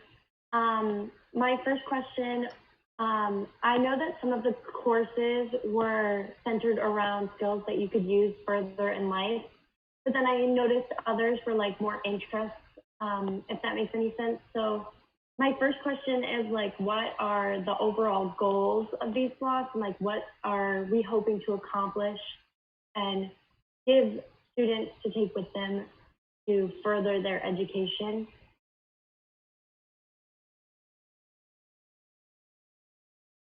Matt, Beth, do you want to answer? Or do you want me to? I had to unmute. I think the overall, the objective here, Grace, is just to get students engaged in school. We have some students that we struggle to even get engaged in the current blocks they have, and we really want to we want to help find more ways that our curriculum connects to real life beyond high school. And I think right now that's the struggle. Some students walk into the building and they don't see the point to why they're there. So if we can get more of a hook and get them more involved, I think this will help overall with our curriculum in general, because we're making more of a connection to the learning, to our real life. I think that's the important piece. And I think as far as what they walk away with, Grace, depends upon the course and what class they're taking. So I know Dawn mentioned walking. So while it might sound like a silly or is that really going to be worthwhile for students? But you think about it, I walk every day. It's the way I decompress. I'm the crazy woman in the neighborhood that walks her dogs and talks to them the whole way, because it's my way it's my mindfulness. It's my way to unwind and to kind of recenter myself. Maybe some students have never had the opportunity to learn that life skill. And this is the opportunity twice a week with Mr. Kane, if he's the one that's teaching it, to maybe socialize, learn a few things, but also learn, this is making me feel better. Okay, now my mental health starts to improve. That's a life lesson that they've learned. So it's not always about something that's going to help you in class or in work. Sometimes it's going to help you just in life in general. So it depends on the course. And again, that's why we're using those units to make sure that the teachers identify those key things they want students to walk away with, so that every student does walk away with something. Thank you. And then my last question was, it's kind of like a question and feedback. When the skinny blocks were introduced, I heard a lot of feedback from some of my peers, and it was just, they thought that it was a really good idea. They just thought that they wanted to be more involved with like the process, if that makes any sense. So I guess my question is, after you test these skinny blocks out for a year, will you ask for student feedback and like see if it worked the way that you wanted it to work, and either tweak it or just realize that like maybe it didn't work, so like you'll try something else? Or No, I think that's absolutely, Grace. We definitely will. You know, again, when we have our first run through this, that feedback is going to be critical to making positive adjustments. Just like we talked about earlier with the program of studies, in that that's in a constant state of change. It's so we improve things, we make them better. You know, if we have courses that didn't run for 3 years in a row, you know, maybe the interest isn't there. So I think that's part of this is, you know, and our teachers will need that feedback too. What lessons did you like? What activities did you like? What didn't you like? What would you change if you were teaching this yourself? And I think one of the advantages we have as well is by having this be a skinny block, it could be as simple as students giving us recommendations, right? What are the things right now we could be hearing from former graduates? What things, if you look back in your high school experience since you've been out, that you didn't get or that you thought were important? And by having it be 2 times a week in a skinny block format, that to me is more attractive for some of our teachers to take that on, to be able to find that interest level, as opposed to saying, this is a full block 5, now I have to come back and do it at this particular level. So I think that feedback will allow it to be able to kind of not only get better, but also evolve or also change with the times as well, in terms of the different stakeholders that we're hearing from, to say, hey, these are some things that you know, we want our graduates to have when they leave Sanford High School. That's awesome, Mr. Nelson. That's actually part of the transition planning we're going to be doing in the spring, asking graduates from the past 2 years to come back. Hopefully it won't have to be via Zoom, but if it is, to talk to the current senior class about sort of, if I knew then what I knew now, things that I need to know during my first year, whether it's straight to college, world of work, military. And so I think we can get some great feedback that way as well. thank you. Thanks, Grace. Okay, anything from anybody else? Okay. That was great. Thank you. Thanks, Beth. Thanks, Matt. Thanks, other Beth. Let's move on. Okay, we already hit the first couple items under new business. So we will go to the November 2020 financials. So Cheryl, you're up. Okay, so November financials, the reconciliation, which is the first page, I'll probably give a little bit overview since we have 2 new people, is the reconciliation between the city and school to make sure that their books match ours, because their system and our system don't talk to each other. So we actually have to create almost like 2 entries, one for our own system, which is more detailed, and one that's more summary version to get to the city, and then we reconcile it at the end. So that first section at the top of my memo talks about that section, reconciling to the city. So the general education and adult General education and adult education revenue is at about $20.9 million, with about $22.5 million in expenses for a net expense of $1.6 million. There are 23 special revenue accounts that have activity currently in this year, and that is about $2.3 million in revenue and $3.3 million in expenses, for a net difference of $1 million of expenses.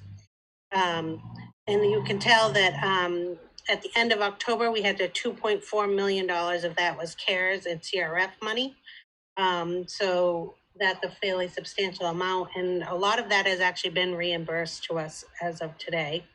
We actually have only just over $500,000 left to get reimbursed that we spent. In the capital improvements, which are all of our bonding that we talked about during the audit, we have about $0.08 million of revenue, which is just your interest expense that we get on those accounts that money's held in, and have about $2.87 million worth of expenses that we've done so far this year. So what did I do? I think I have a typo in there. I'm like, that doesn't look right. $6.8 million of expenses, not $2.87 million, for $679 million of net expense. We currently have 3 enterprise funds that have $0.2 million worth of revenues with $0.4 million of expenses, for a net expense of $0.2 million. And that includes your food service area that we were talking about earlier, that they are drawing some money from our fund balance this year due to the funding and not in the number of meals that we're giving out. And then the trust funds, which we have $17,000 worth of revenue and $2,000 worth of expenses, for a net revenue of $12,000. On the second page, which is more like your traditional expenses to your budget, that section is for salaries and benefits, we spent $9.9 million. That's an increase of about $20,000 over the prior year. So that's very small. And then you will see that the grouping of 53,000s through the 57,000 groupings, which includes your professional and technical services of 862,000, property services of 185,000, other purchase services of 907,000, supplies and energy of 658,000, and property maintenance of 160,000. For a total, they're coming about $84,000 higher than the prior year. And you couldn't really tell any spot that it's coming from. It's not large enough to figure that out. Debts, dues, fees, and miscellaneous are coming in at $9.6 million, which most of that is your debt. And a lot of that is it shows both the local and the Department of Education portion of our debt. Also on the second page, you'll see down at the bottom, which is our articles, which is how we actually pass our budgets. Articles 1 through 4, which are your direct instruction, contributes about $8 million to our expenses. And Articles 5 through 7, which is your student and staff support, and as well as your school and system administration, contributes about $2.6 million worth of our expenses. Article 8, which is our transportation, which is our Ledgmere group, contributes about $0.5 million worth of expenses as of right now. Article 9, which is facilities and capital improvement, contributes about $1.7 million. Article 10, which is our debt, that's at $9.4 million in the first 5 months. We make a majority of our debt payments pretty much right at the beginning of the year in October. I think that payment was done. And then Article 11, which is all other, contributes about $14,000 to our expense. Adult education, which is broken out separately, they're about $0.2 million worth of expenses. So that brings us to about $22.5 million year to date of expenses. The expenses are about $143,000 above last year. Our revenues currently are at $0.8 million above last year, and our adult education revenue is about $19,000 below budget from last year, which is a lower subsidy amount for adult education than we got in the prior year. And so that's the general overview of the November financials. I kind of mentioned this in the when we were talking about audit. I'm planning on adding some other reporting that will show up periodically. Some of it will be quarterly, some of it might be like twice a year. The first one I want to try to do is the special revenue accounts to kind of break that out. But since you guys have asked about the trust funds, maybe that will be one of them that we do. Maybe the January version, so that if you guys ask for things, I'll add them onto the report for the financial statements. That's kind of my idea of doing it. If you have any questions? Cheryl, I would just generally, what worries you the most about these numbers? There really isn't anything that's sticking out like a sore thumb. I'm actually thinking a lot of the stuff that we have is, if we're over, it's marginally over. It's nothing that you say, oh, whoa, we're going way out of whack here. Some of the things that do kind of concern me or I have questions about is, what is a new building going to do? How much electricity? How much oil is going to actually take to run that building? So those are some of the things that will be interesting to see how the new middle school and Margaret Chase Smith end up at the end of the year. Which is hard to tell because the schools aren't open fully as they were in years past. That too. That too. So so the numbers aren't actually real today. Correct. I will say, unlike last spring, though, right now we do have our buildings open and people in them every day. Right. Different from what we had last spring. You're right. We're not operating, at full throttle, but at the end of the day, the buildings still are open and the heat's on and the lights are on. And even though we have less students in there than we normally would, they still are more, it would be a little bit better comparison than, for example, last spring. Yeah, and I think, your weekends, that might be your biggest piece because you're not having all the lights on the weekends that you normally would. So that piece might change it a little bit too. But at least I think you're going to get at least a general idea of how well, if more efficient. I'm hoping the heating systems are more efficient if they're newer. So that piece, it'll be interesting to see how that pans out. But there's nothing that's waving a red flag at me right now. Thank you. Any other questions for Cheryl? Okay, I'll make a motion to approve. Oh, yeah. One, and I'm not even sure if this is appropriate, so I apologize if not. When you guys were just talking about the cost of the buildings and whatnot for next school year, just like as the budget is coming up, will the city take over Willard School and then the Memorial Gym? So those expenses, heating and all that, that'll go over to the city and it will no longer, because the school department is still paying for Lafayette, correct? Yes. So that in theory, we would have those 3 buildings not part of the budget for heating and whatnot, or am I wrong? I'm kind of looking at Matt for the answer to that because I'm not sure what his conversations have been with Steve Buck. Well, there's that, and then we also have to make sure that, do we as a school department have any needs for those buildings that can meet the needs of the school department as well? for that. For example, Lafayette right now, based on a hybrid model, partnering with the YMCA and the arrangement that we have that Steve talked about earlier, that's advantageous for us because that helps out a lot of families right now who, with our hybrid model of learning, need that resource.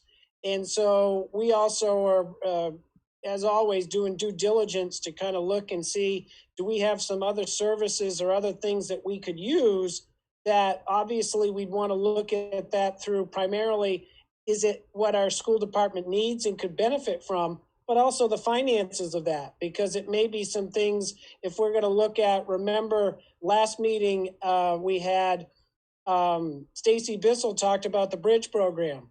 And then right now we're looking at what about the viability of having a bridge program for younger students. And for example, if we were, where would that be, for example? And some of those things right now are, we've had preliminary discussions with the city about that, but nothing formal. I think there's a lot of energy around when you look at Memorial Gym and how it's laid out, that facility would fit nicely in the city for the recreation department to be able to come back and do that.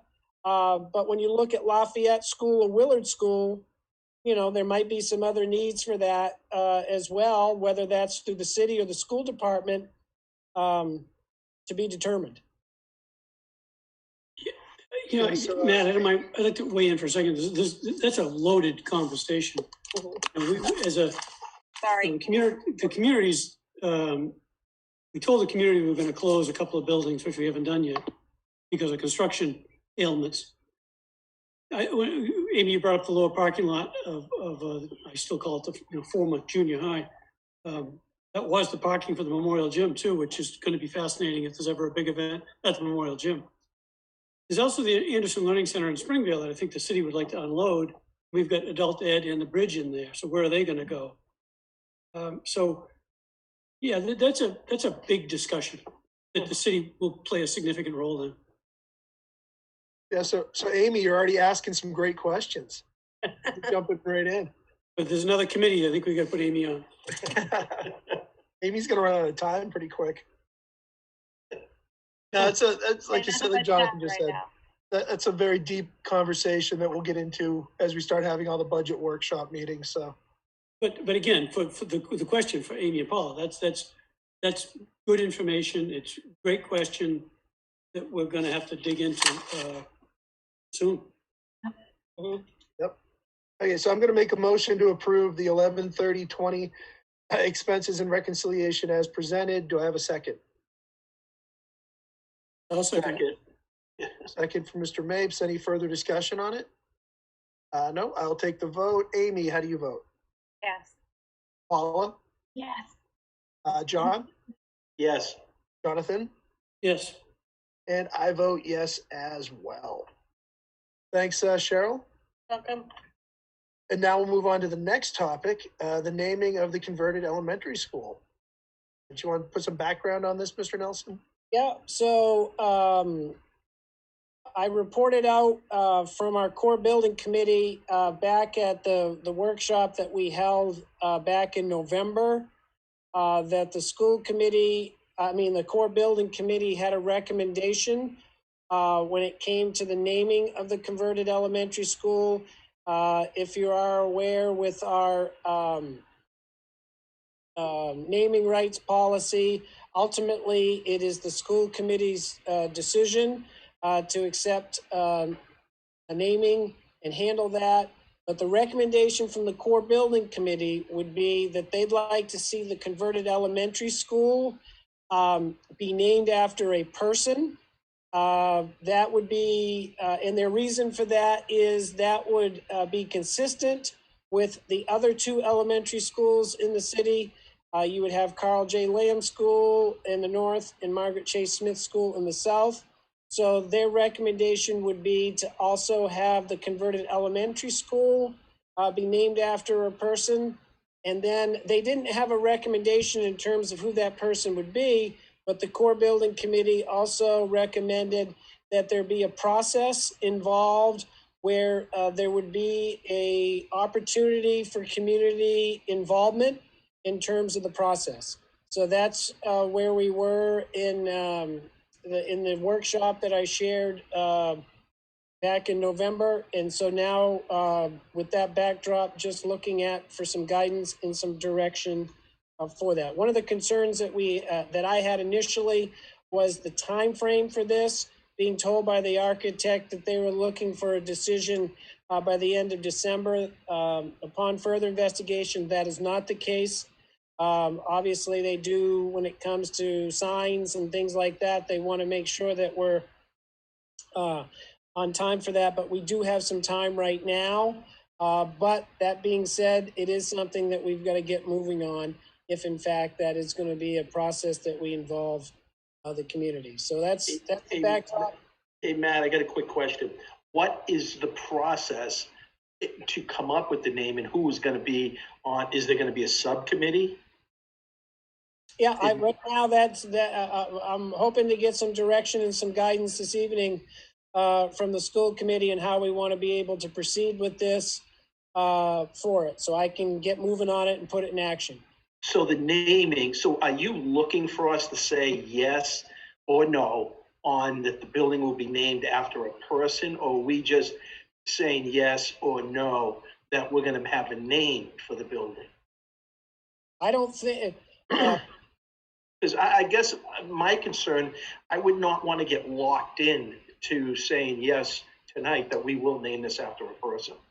We're not going. Hey, John, it's my understanding, John, we're pretty much just right now starting the discussion of what the process should be for naming the new elementary school. And we have the recommendation from the core building committee, but I think it's ultimately up to us to decide what direction we want to go. Right, but I understand what Matt said earlier is the core building committee wants it to be named after a person. So if we approve this, is that what we're saying?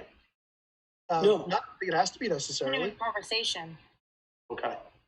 No, John, I think for me, you know my thoughts. I've been pretty vocal about this. This is a community decision. Paul Auger was right early on. This is big. We can name it, whatever, Main Street School for 3 years until we confirm that. It's the center of our community. We got to get this one right. We can't just call it, you know, since you turned down my name, I'm going to disagree with yours. So we got to get it right. I would offer to help, and I don't know, start a committee, or I don't know what people are looking for. People who are on the building committee, I'm not quite sure who they are, but I know that Kendra in her last meetings had brought this up as well. Perhaps, I believe that most likely she would want to be part of a naming committee, and maybe some other people, maybe Paul Auger, maybe some other people in the community would want to be part of this committee, and you kind of say, on this date, we're going to start having, a Zoom meeting, all invited. I don't know, but, then you kind of take it to a vote, and then that's. You're on it, Amy. All the superintendent is looking for is direction, and that's what we need to provide. Yeah, and I know and Jonathan, you have talked about how you weren't in favor of naming it after a person. Well, no. I think there were a couple of names thrown out there that I didn't necessarily agree with. I think that, unless we have an astronaut from Sanford in the near future, let's be damn sure. There's been a lot of good people who have left this town, lots of good teachers that have retired from our district. That doesn't make it right to name a school after that person. This is a city decision. Look, committees change. Core building committees change, school committees change, city councils change. I don't think that we as a fivesome have the authority to name the school. It's been done in the past. That's how Carl J. Lamb was named. I struggle with that one, but again, that's history. So let's get this one right. Well, with that said, Jonathan, do we want to have a process where it isn't necessarily just forming another committee? Do we have like an open survey, or name the new school survey that goes out to the entire community? I mean, that's kind of a double-edged sword too. Well, so we want to go that route. I do think that few of us with a few city councilors and a few interested community members and a few, I don't know, yeah, you can get, committees are great as long as they're no bigger than, 2. But once you add 20 people, it just becomes a scrum.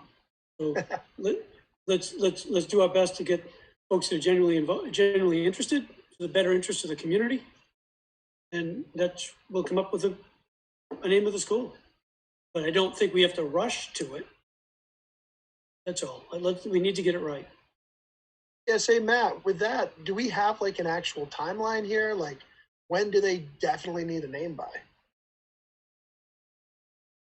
Initially, they said end of December. That was not the case. That bought us some time, I think, to get us in the month of January.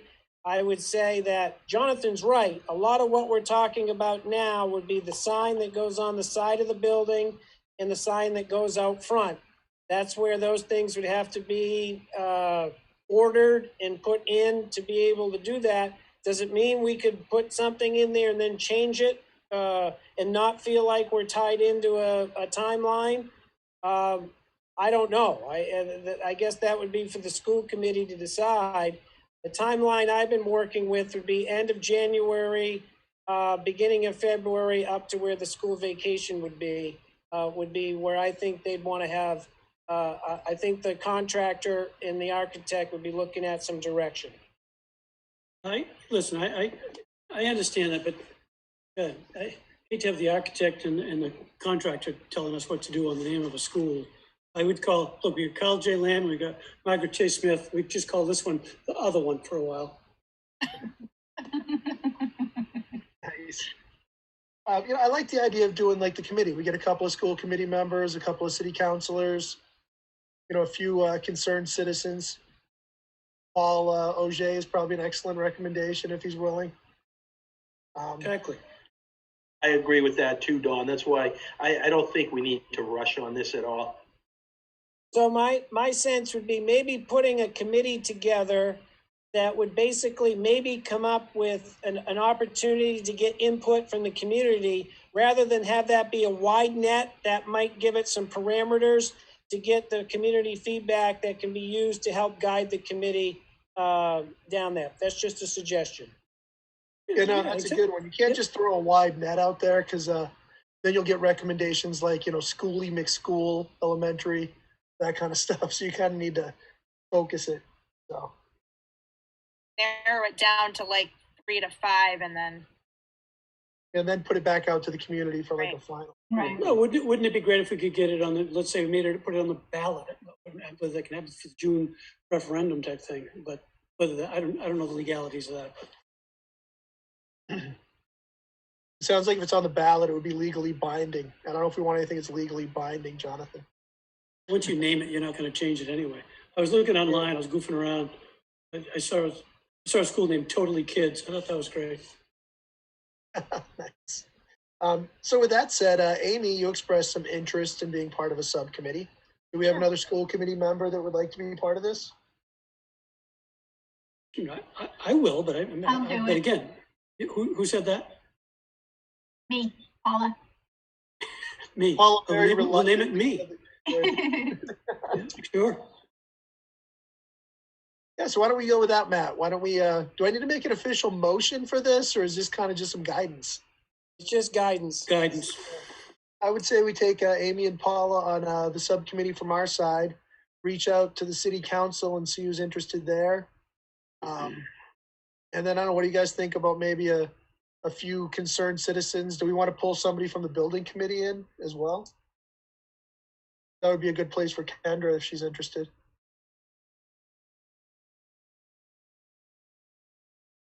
Are you talking about the core building committee, that group? How many people are on that now? I don't even know. Right now, we do have representation there from the city. Obviously, people's roles have changed with that, but Mayor Mastracchio is on that committee. City Councilor Maura Herlihy, City Councilor Ann Hanselman is on that. City Manager Steve Buck.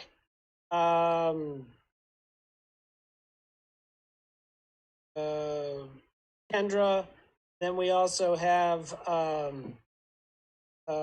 people representing Susan Inman from the principal of the elementary school, as well as Don Nichols and Joan Wright, filling out people from the school department in those areas. Matt, I would encourage, I know Anne Marie wanted to get your leadership group together. I think I'd take it there to your first, it could be a first agenda item for the chair and vice chair and the mayor and deputy mayor to have that discussion. I think I'd encourage you going there first. Yeah. It's a great idea. I like that. Okay. Yep. That's what I plan to do is obviously when we get in planning future meetings, now that we have a chair and a vice chair, I did want to reach out and try to see if we can schedule a leadership team meeting with the city here soon, especially when before we start really digging into budget. That's great. And then we can put this on as another agenda item. So Okay. Sounds good. Need anything else from this, Matt? Or you think that's good? Well, I think we'll start with a leadership team, see where that takes us, but I think I could also see another committee coming out of that to help narrow things down for us to get something out to get community input. Sounds good. Anything else from anybody on this topic, or are we ready to move on? Nope, I like the direction. Great idea. Well, as long as John likes it, I think we're all good. I'm speechless now. Okay, we already did J5 earlier, so we're on to sabbatical request from Shonda LaPointe. You want to head this out, Matt? Yeah, just give me a second to, I'm bringing up, Shonda is with us tonight, and she also has a presentation. So I'm just bringing that right up. I think that will help her guide through what it is she wants to do. Shonda, we'll bring you on. How do I play this? How do I play this? Under view, Matt, you press view at the top in the red bar, and then it should say, slideshow. I'm sorry, to the left now at the top. Yeah. And play from start. I think we're good. Can everyone hear me okay? Mm-hmm. Great. Hi there, everyone, and Happy New Year. And I'll apologize in advance. I'm really keeping my fingers crossed about dog and child, so hopefully I can get uninterrupted.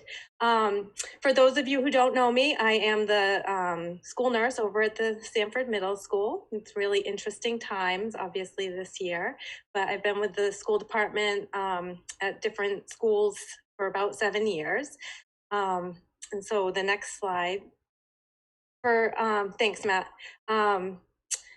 And I'm really nervous, and it's not typical for me, but anyway, I wanted to ask the school committee to consider tonight a sabbatical for me. It would be from September to December of this year.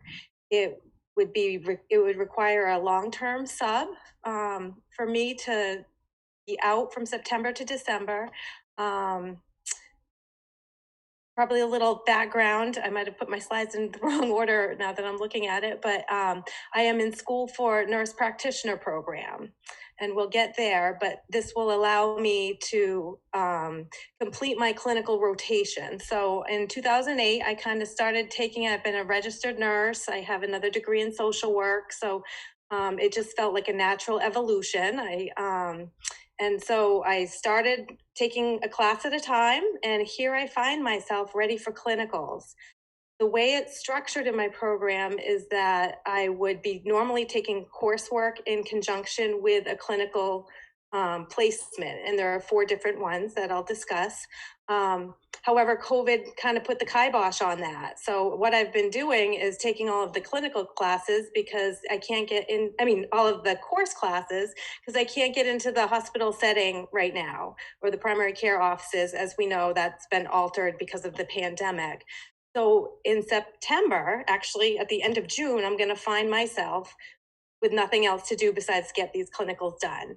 And at the completion of these 4 clinicals, I will be emerging as a nurse practitioner and ready to take my boards. I would be taking 2 clinical rotations at a time. And thank you. Yeah, probably go back for a quick second. For that September to December period, what would happen is I'd be in doing 16-hour placements in 2 clinicals, so 32 hours a week. And in order to have coverage for my school nurse office, a big challenge would be finding a long-term substitute for 3 months in school nurse office, because it's a definite specialty. I have someone who's been subbing for the district, who's a mom of children in the district. She's a ER nurse. She's really capable. She's been in my office. She's handled crises at the middle school, which is a pretty busy place. And I have no doubt that she would be really capable and a high quality substitute in my absence. She is interested in covering for me. It would require from the district, if I'm calculating it, it sounds like $125 a day for a substitute nurse for the 90 days, which would be half. The sabbatical, you can do a half year or a full year. And so this would be a half year that I'm asking for. So the way I crunch those numbers, it would be a cost of about $11,250 to the district to fund my sabbatical experience. Yep, I think the next one probably, Matt, would be great. So these are my clinicals that I do. The first 2 I start in July through September 14th. So I'd be doing urgent care and women's health. Again, 16 hours a week in each placement for a period of 10 weeks. And then the placements 3 and 4 would be starting September 22nd and ending December 7th. So at the end of that, I'm done and I will be ready to sit for my boards and be a nurse practitioner. So it's really happened fast for someone who's taking the slow plan. I kind of looked up and said, wow, how am I going to get this done? But this is my last piece. After I complete the program, I would make a commitment to come back to the school department. I would be back in January, but there's also a full year commitment. I would be willing to do more than that. And I would expect to stay through the end of year 2022-23 school year. As you see, after I complete the program, I'm eligible to sit for the boards and care for any individual from birth to death. So it's a pretty broad qualification. I'm able to assess, do assessments at a higher scope of practice, much as you would encounter in a doctor's office. I'd be able to order testing, diagnose, and prescribe. I'd have the ability to bill Medicaid, and I'd need to be supervised by a physician for the first 2 years of my practice before I'm then able to go out and hang my own shingle. Not that I expect to do that, but I would be able to practice completely independently. So what I see the value to the school department being, if you were to grant this experience, is just in and of itself, the higher level of clinical experience and care to the students and families that I'm serving. I think we can all say we're in this Zoom room because we appreciate lifelong learning and professional development and just, staying up to date. But this would definitely broaden, and already has, the experiences and education that I bring to the job every day. But it would just really round it out.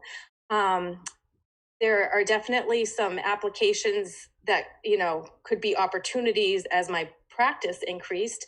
I could certainly be in some sort of collaboration with the district physicians that, we currently have York Hospital as a medical director, and that's something that certainly we could get creative with. I would stay longer because at this point I'm going to have to leave my position, I think, to keep things afloat in September, because I got to keep moving with this particular goal. And I'm not ready to do that. I've always thought it would be slow progress, and I planned a longer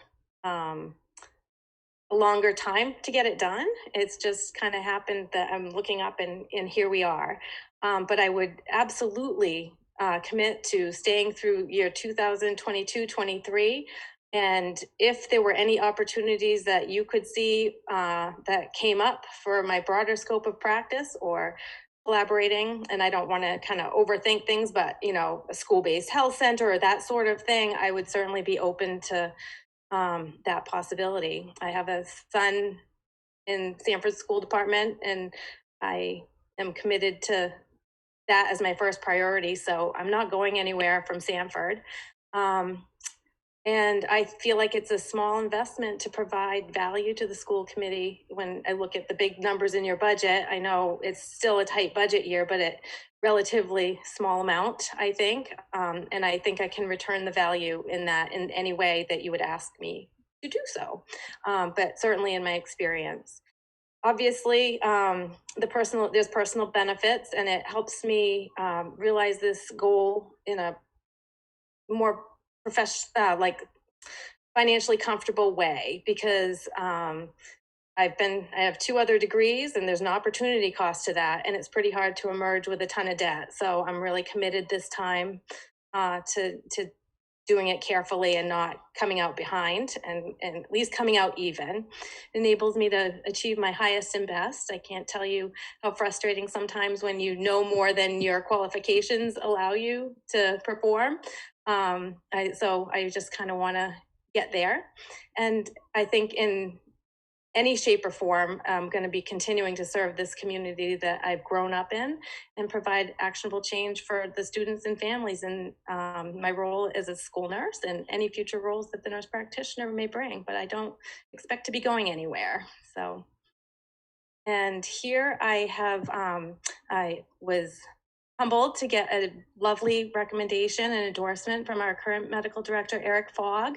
I just included, I know that tonight is probably not a night where the committee is going to be able to make any decisions, and the purpose of my presentation is to just get on your radar as you move forward discussing the budget. But I wanted to put this all in a presentation so you could have that to refer to as you consider it. I won't read to you. So I guess I just want to thank you all for considering my request. And I guess I wonder if anyone has any questions or thoughts I could answer. So first of all, Shonda, you did an excellent job presenting. Thank you. I know you said you were nervous to begin with, but you did just fine. Okay. I had a quick question. It's not so much for you, it's more directed for Matt. Do the nurses fall under the teacher contract, or what are they under? Yeah, it's my understanding that they do fall under the teaching contract. We do not have a separate contract or separate areas, separate pay scales. For example, the nurses, they do fall under the teacher contract. Okay. Well, when this was on the agenda, I just kind of did a little background. And I pulled up the teacher contract, and then I know we have a policy on it, which policy states that, staff can apply for it. But under the teacher contract, it just specifies teachers under the sabbatical. So I don't know if that's something we need to look at in the future. So I was just wondering kind of how that fit in. But beyond that, I mean, I always think it's great to provide opportunities for our staff to go out and better themselves.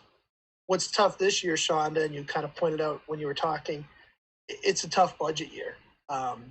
So it really comes down to the fact that it's, paying you full time while also having to get the sub, when I fully expect us to be looking at, cutting people this year. I mean, hopefully not. So I think we do need to get into the budget process a little further to really know where we're at. But like I said, I commend you for wanting to better yourself and improve your education. So I think that's great. And I think you're right. It will be a benefit to the entire community. So does anybody else have any questions or comments? Yeah, I do. Hey, Kendra's Jonathan. Oh, did I cut somebody off? I was going to actually continue. You asked first, and then I'll. I did? Yeah. Okay. So I'll start over. Hey, Shonda. Hey, John. I was interested in what you kind of hinted around and whispered at was the broader scope of what the school district could do from a nursing perspective or healthcare to students. And it seems like we touched on it, not necessarily you or maybe the group of nurses when you presented several weeks ago. what do you see in other districts? Or what would be a quick recommendation to the district of a higher level of healthcare within the district? I'm not sure we're ready for that conversation because I think it's a big discussion. But so I think of micro applications, and I can discuss some of those in detail because we find ourselves in unique situations. I think that an increased scope of practice could come in handy. The obvious thing would be a student-based health center, which is certainly, it can be grant funded, it's reimbursable. They typically not only support themselves, they can be financially, not lucrative, but do you know what I mean? They can at least break even or be revenue generating. And I'm hesitant.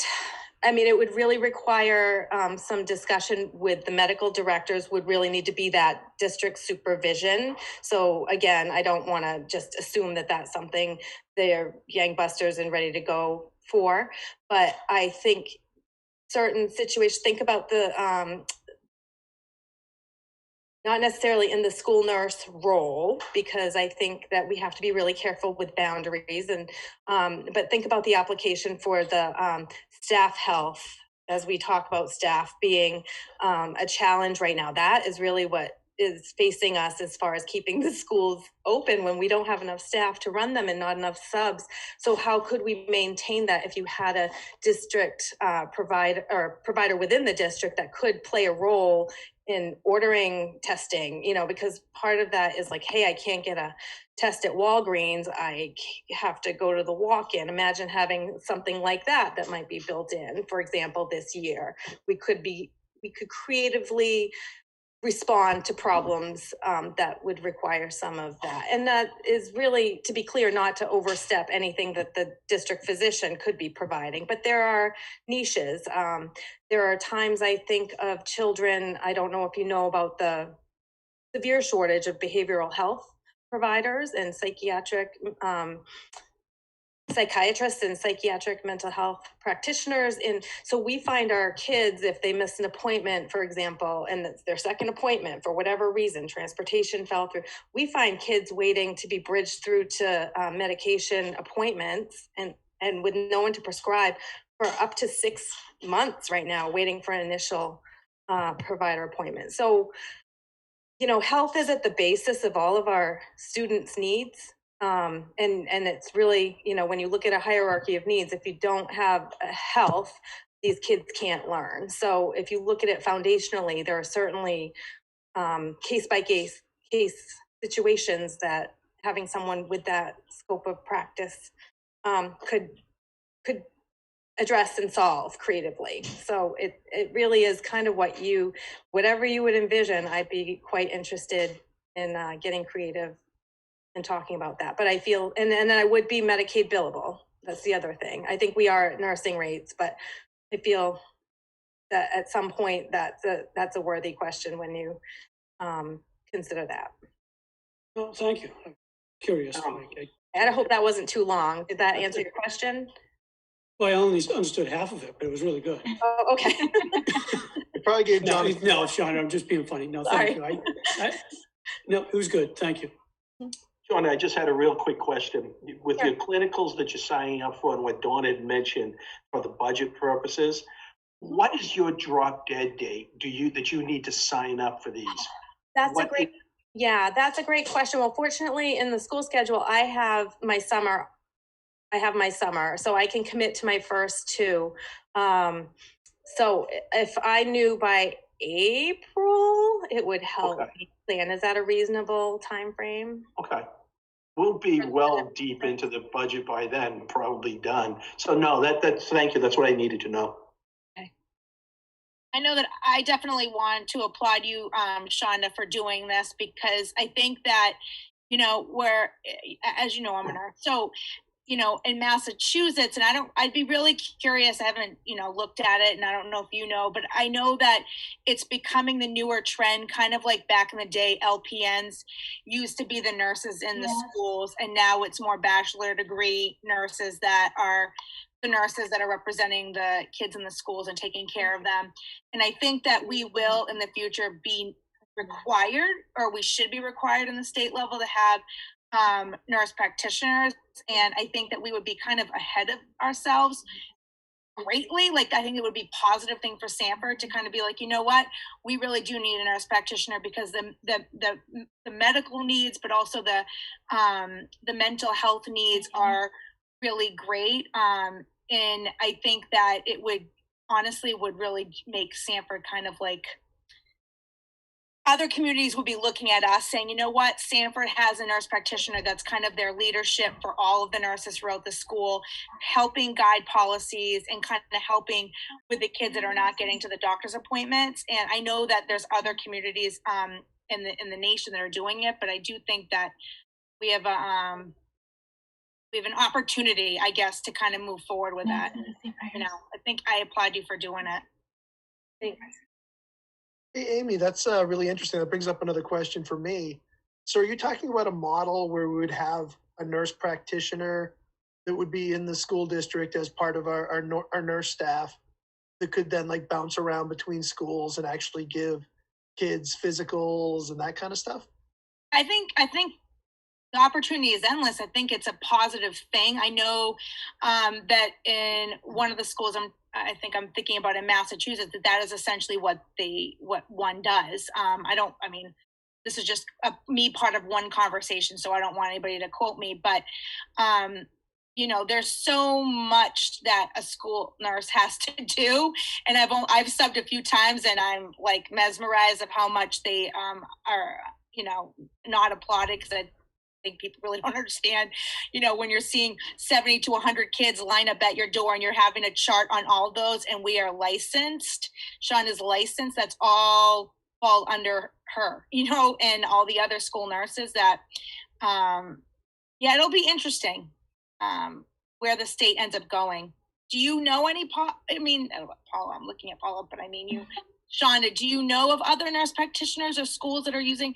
And I also think about, you know, last year when you were leading the York Hospital telehealth, I know that one of my kids benefited from that. And I think just underused, and it's a shame, because it was a great opportunity for our kids.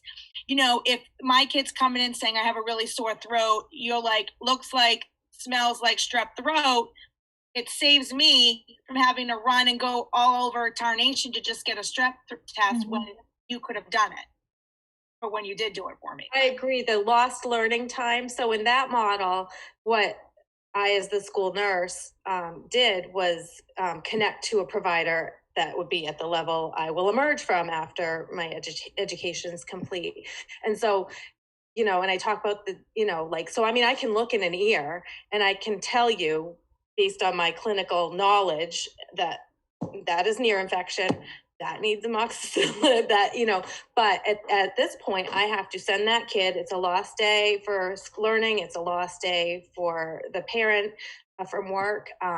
When, you know, and again, that's a student health center model, but I'm sure, and I'd be happy to look into some other models about, because I don't know that we're ready to talk about a formal student-based health center, but the applications, as you say, Amy, are completely endless. And again, I seek to be helpful to the students and the school department in any way. I mean, so I would be absolutely willing to get creative on how would want to utilize me that way. So, and I agree that is the trend in Massachusetts, is definitely on the forefront, I think, of healthcare services in the country. Do you know what I mean? When you look at their healthcare system, very well developed. And that is the trend, that they're looking towards masters and nurse practitioners for their preparation in their school nurse offices.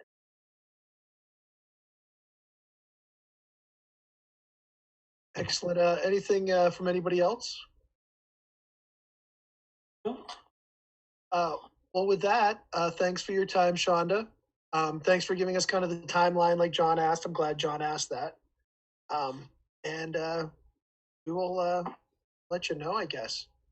Right. Is it just, shall I be staying tuned to school committee meeting agendas, or is it something that would just be a reach out to me personally that you've made the decision. How does that? Well, I think what would happen would be, we'll discuss, and if we need some more info in the back, I think it's going to be once you get into the budget process, because really it's a cost thing as far as I'm concerned. It seems like, that's the big holdup, if nothing else. So Matt would reach out to you again if we were going to approve it, and it would actually have to be on another school committee agenda for us to actually do the formal approval. So I think at this point it would be Matt probably reaching out to you in the future. Sounds great. Would it be helpful for me to forward the presentation just for future reference? That would be great. Thank you. Super. Thank you. Thanks for your time. Thank you, Shonda. Hey, have a nice night. You too. Thanks, Shonda. Nice job. Okay, so now we'll move on to old business, which I see none. And then we're on to resignations. So that's you, Mr. Nelson. Okay, give me a second here so I can bring up our agenda.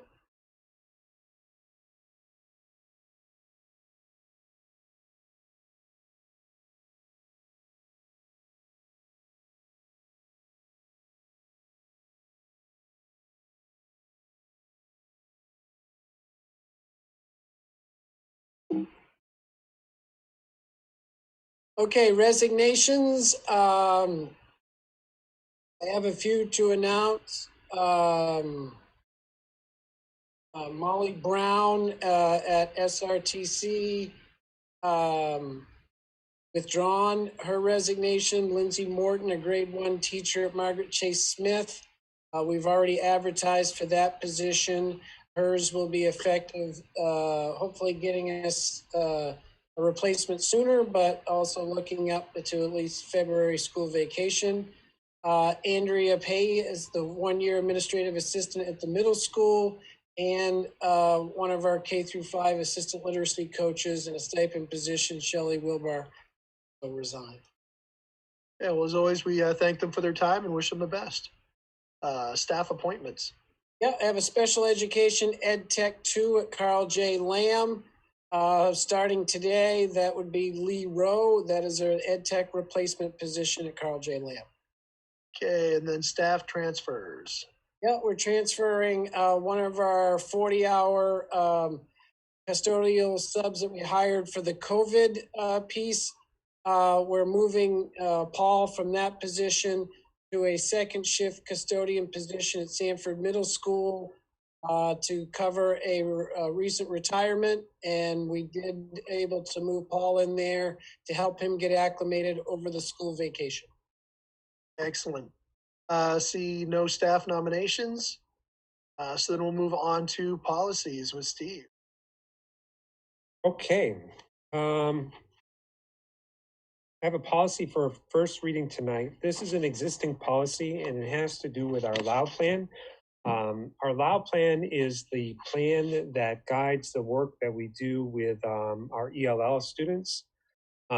Recently, the Maine Department of Education, in part of their federal program review, they really did a detailed look at our plan, and they had some significant changes that they asked us to make to our plan. We are not alone in these additions. Many districts in the state of Maine have been asked to make similar changes to their plans, but there are several additions, and I'm just going to briefly go through them. There's several pages of them.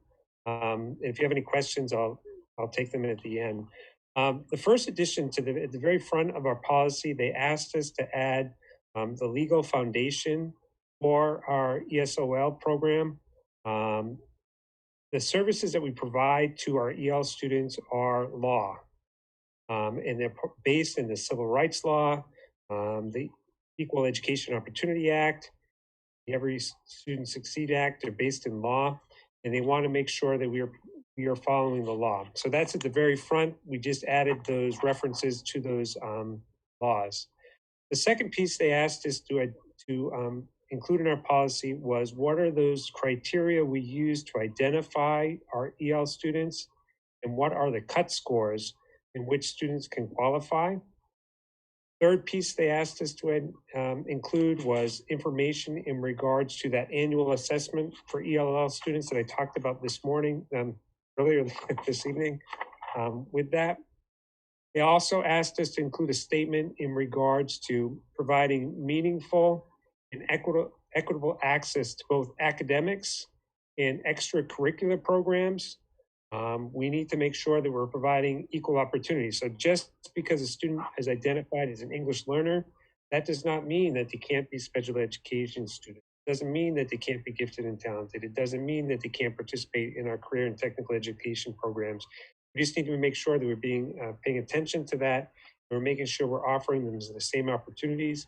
And that goes well with the extracurricular activities that we have, whether it be athletics or music or the arts, making sure that we're providing with those same opportunities. And if language is a barrier, we need to make sure we're accommodating for that. Fifth section they asked us to add was a statement in regard to equitable personnel, facilities, and materials. In terms of facilities and materials, we do a really good job with that, making sure that we're providing them with materials, but really making sure that the staff that we have working with their ELL population are trained and they're certified to work with that population, that we're also providing training to our regular ed staff in working with those students. They asked us to add a section in regards to our communication with our EL families. We provide them with information when they register. We provide them with information. There are often times when families come to register where language is a barrier. When language is a barrier, we need to provide translation services. And we do that, and we have been doing trying to make sure that we're really paying attention to that. We use a service called Language Line as a tool to provide on-the-spot language translation. We've been using that. Two last things are minor adjustments in regards to the language. They changed the title of the home language survey, which is used when a student registers to screen for the possibility of another language spoken in the home. They changed that to a language use survey, so we changed that. And the last thing they asked us to change was the timeline for identification for students. It was 60 days, and now it is 30 days. Within 30 days of registering, a student needs to be screened and identify and start to receive services for English language learning. And if you guys have any questions, the details are in the executive summary that I included tonight. I didn't read it all to you, but it's all spelled out there. I just had a quick question, Steve. Sure. I got to assume that we're kind of doing all this stuff already because it's the right thing to do. So is that a good assumption, or is this going to have any sort of impact on what we do? No, I think that's a good question. A lot of these things we are already doing. I think the one thing, if you ask me and if you ask Teresa Weber, our EL teacher, is really paying attention to communication, making sure that we are communicating to our families in a way in which they can understand. And we've really been working with individual staff members, whether it be administrators or a special ed team, and knowing that if you have a parent that is attending a meeting, we need to provide interpretation services if they're not understanding the language. And so I would say we have really worked hard the past couple of years with Teresa coming on board and working through that. The other area we have to pay attention to is the staff we have on board. Although we only have 30 so students that receive EL service, they have different needs. And we need to make sure we're providing them with the instruction that they need to acquire the English language. And, at one time we had 3 full-time EL teachers. We're down to 1 teacher and an ed tech.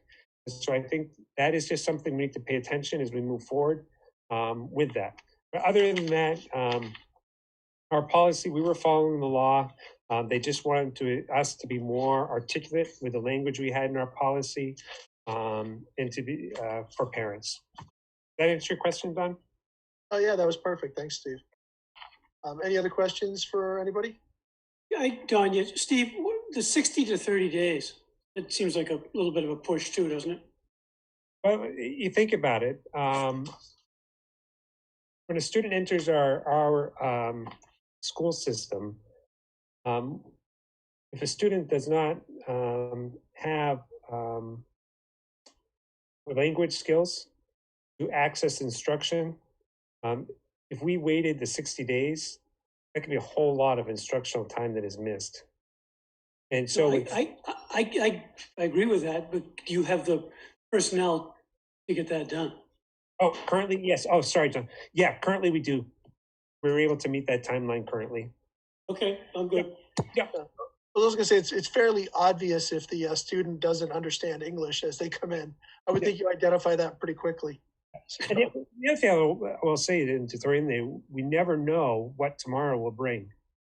You know, we've had years in the school system where, as an elementary principal or assistant principal, had students that entered that didn't speak English at all, and so those are years where you have to scramble and find the resources to meet that need. But you never know what tomorrow's going to bring. We could have 3 or 4 students show up, and then we could really have a need for additional staff. But it's one of those things that we're a smaller district, but that need is still there. So, Hey, can I ask you a question? Yep. Go ahead. Sorry. Sure. Typically, so when you have a student that that doesn't speak any English, or their parent doesn't speak any English, or doesn't speak English, would you be using sort of like an interpreter 1-800 language line, or are we using iPads that kind of have the access to use, you know, basically a person, you can see them virtually, like FaceTiming, and so they're interpreting for you as if they were in the room? Or what type of services? I just know as a nurse, when I'm working with a family that doesn't speak any English, I highly appreciate the iPads that are kind of movable. Yep. For students, we use the technology through the iPads or through the laptop. That's the primary mode of translation there. With parents, we use Language Line. Okay. And that has been an invaluable resource. We call the 1-800 number. We say, this is a language we're looking for. The interpreter comes on and they interpret it. We've been really using that. Last year, we were fortunate through Catholic Charities of Maine. We were able to acquire physical people. Okay. At times, if we had more intense meetings, that would come in and help interpret. But what's happened is some of the languages are no longer available through Catholic Charities at the moment. So it's a combination, Amy, depending on the need. And are those services quite pricey? I wouldn't say overly. Language Line is not overly pricey.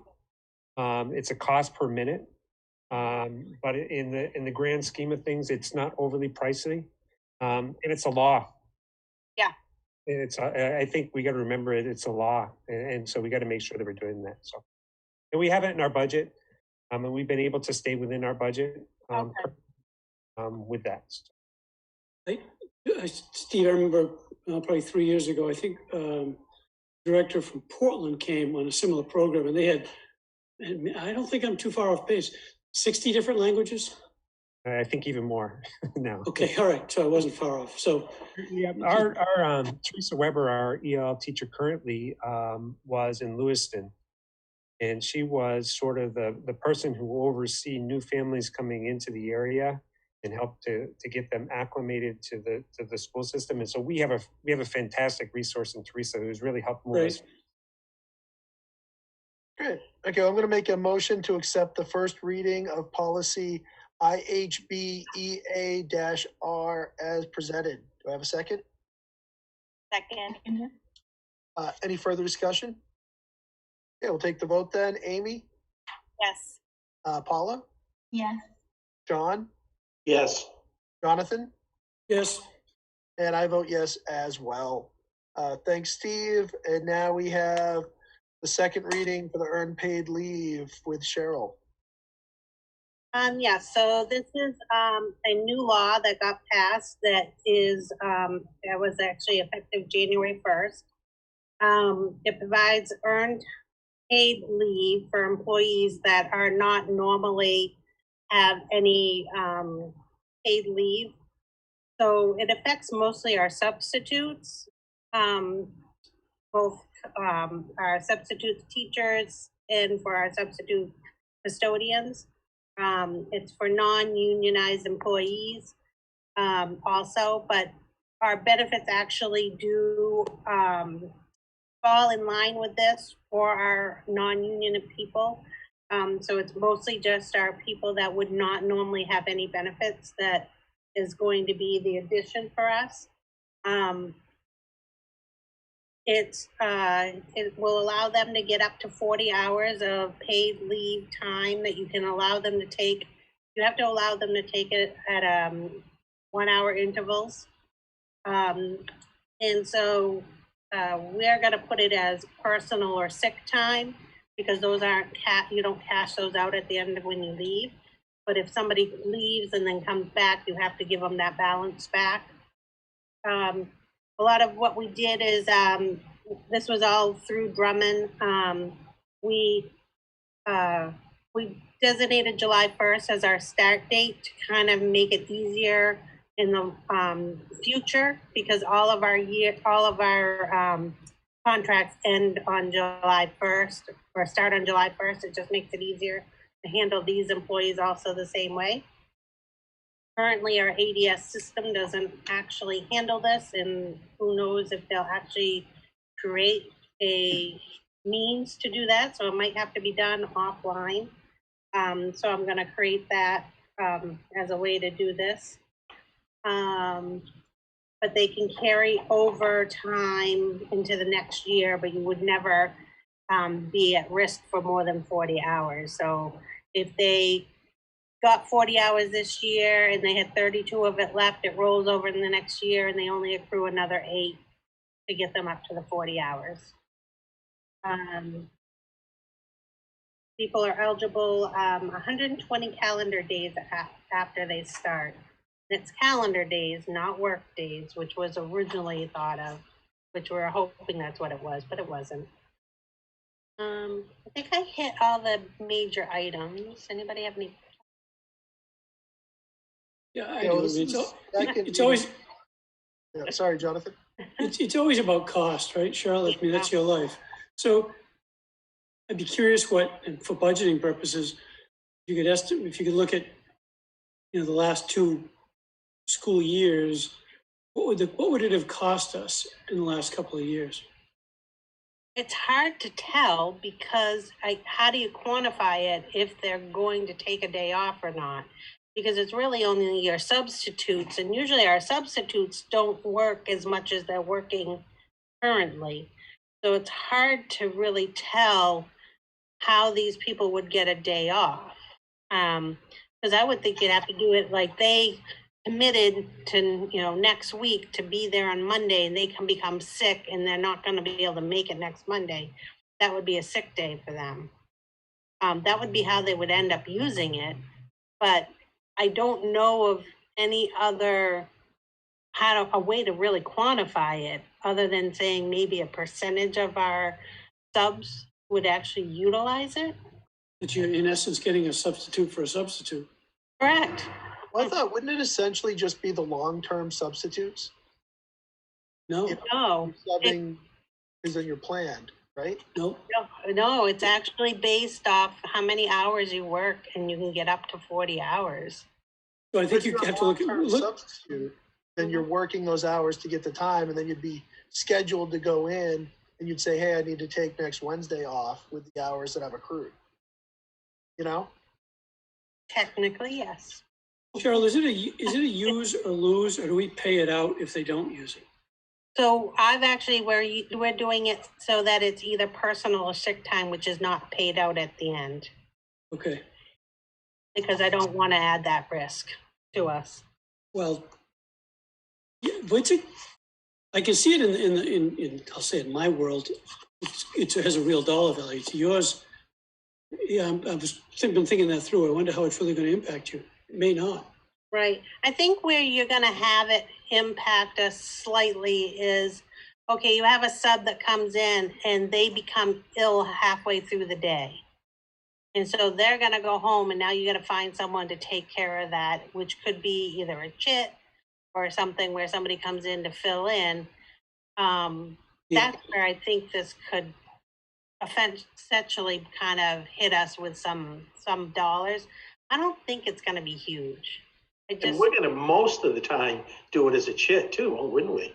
yeah, if they left midday, If they left midday, we just do it as a chit. right, which is. Wait a minute, John and Cheryl, do you know, Amy and Paula are scratching their head on that word right now.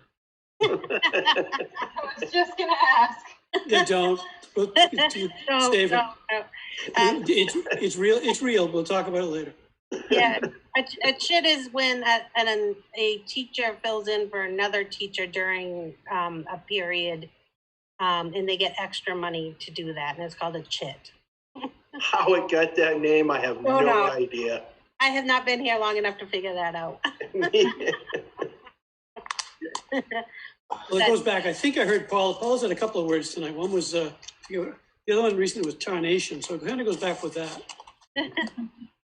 So yeah. I think Amy said that. Yeah. Okay, any other questions for Cheryl, or we power onward? Power on. Okay, I'm going to make a motion to adopt policy GBM as presented. Do I have a second? Second. Any further discussion? Okay, we'll take a vote. Amy? Yes. Paula? Yes. John? Yes. Jonathan? Yes. And I vote yes as well. So now we're on to items for future agendas. We got anything here, Matt? No, I did talk about how at our next meeting to give an update on the survey, overview of the surveys, as well as around hybrid learning, as well as some of our data around attendance and engagement. Okay. Anything anybody else would like to bring up? But this is a good example right now, Don. It's 10 after 9. Are we supposed to ask each other whether we're going to go past 9, or because we started at 6:30, technically it's 9:30 that would involve a policy update. Right now it's 10 o'clock. If we get to 10 o'clock, then we have to have a majority vote to keep going. It's not 10 o'clock. Policy guys should take if we got to 10. Oh, is that what it is? Can I just, when you, next week, Matt, when you talk about all of that, like the survey and the hybrid and everything else you were just going to mention, is there any way you can maybe touch upon what at the state level? I know that you had sent it to the school board, kind of like state mandate updates, but just for the parents that are maybe watching, just so that they kind of know what is coming, or if there's been any conversation. I think with COVID and the schools, how it's really been shown to not be spreading in the schools while the kids are in the school building. If there's been any discussion of whether more kids can enter, I'm really thinking more at the elementary level, like, has there been discussion about, the guidelines changing, that they don't have to be as far apart when they're in the classroom, so that we could fit a few more kids in? I think that would be really helpful for parents moving forward. I know for myself it would be, just knowing that there's maybe some light at the end of the tunnel here versus like this is just going to keep going. And I don't know if it has changed or not, but I feel like the proof seems to be in the pudding that it's not spreading in the schools. It's spreading outside in the community.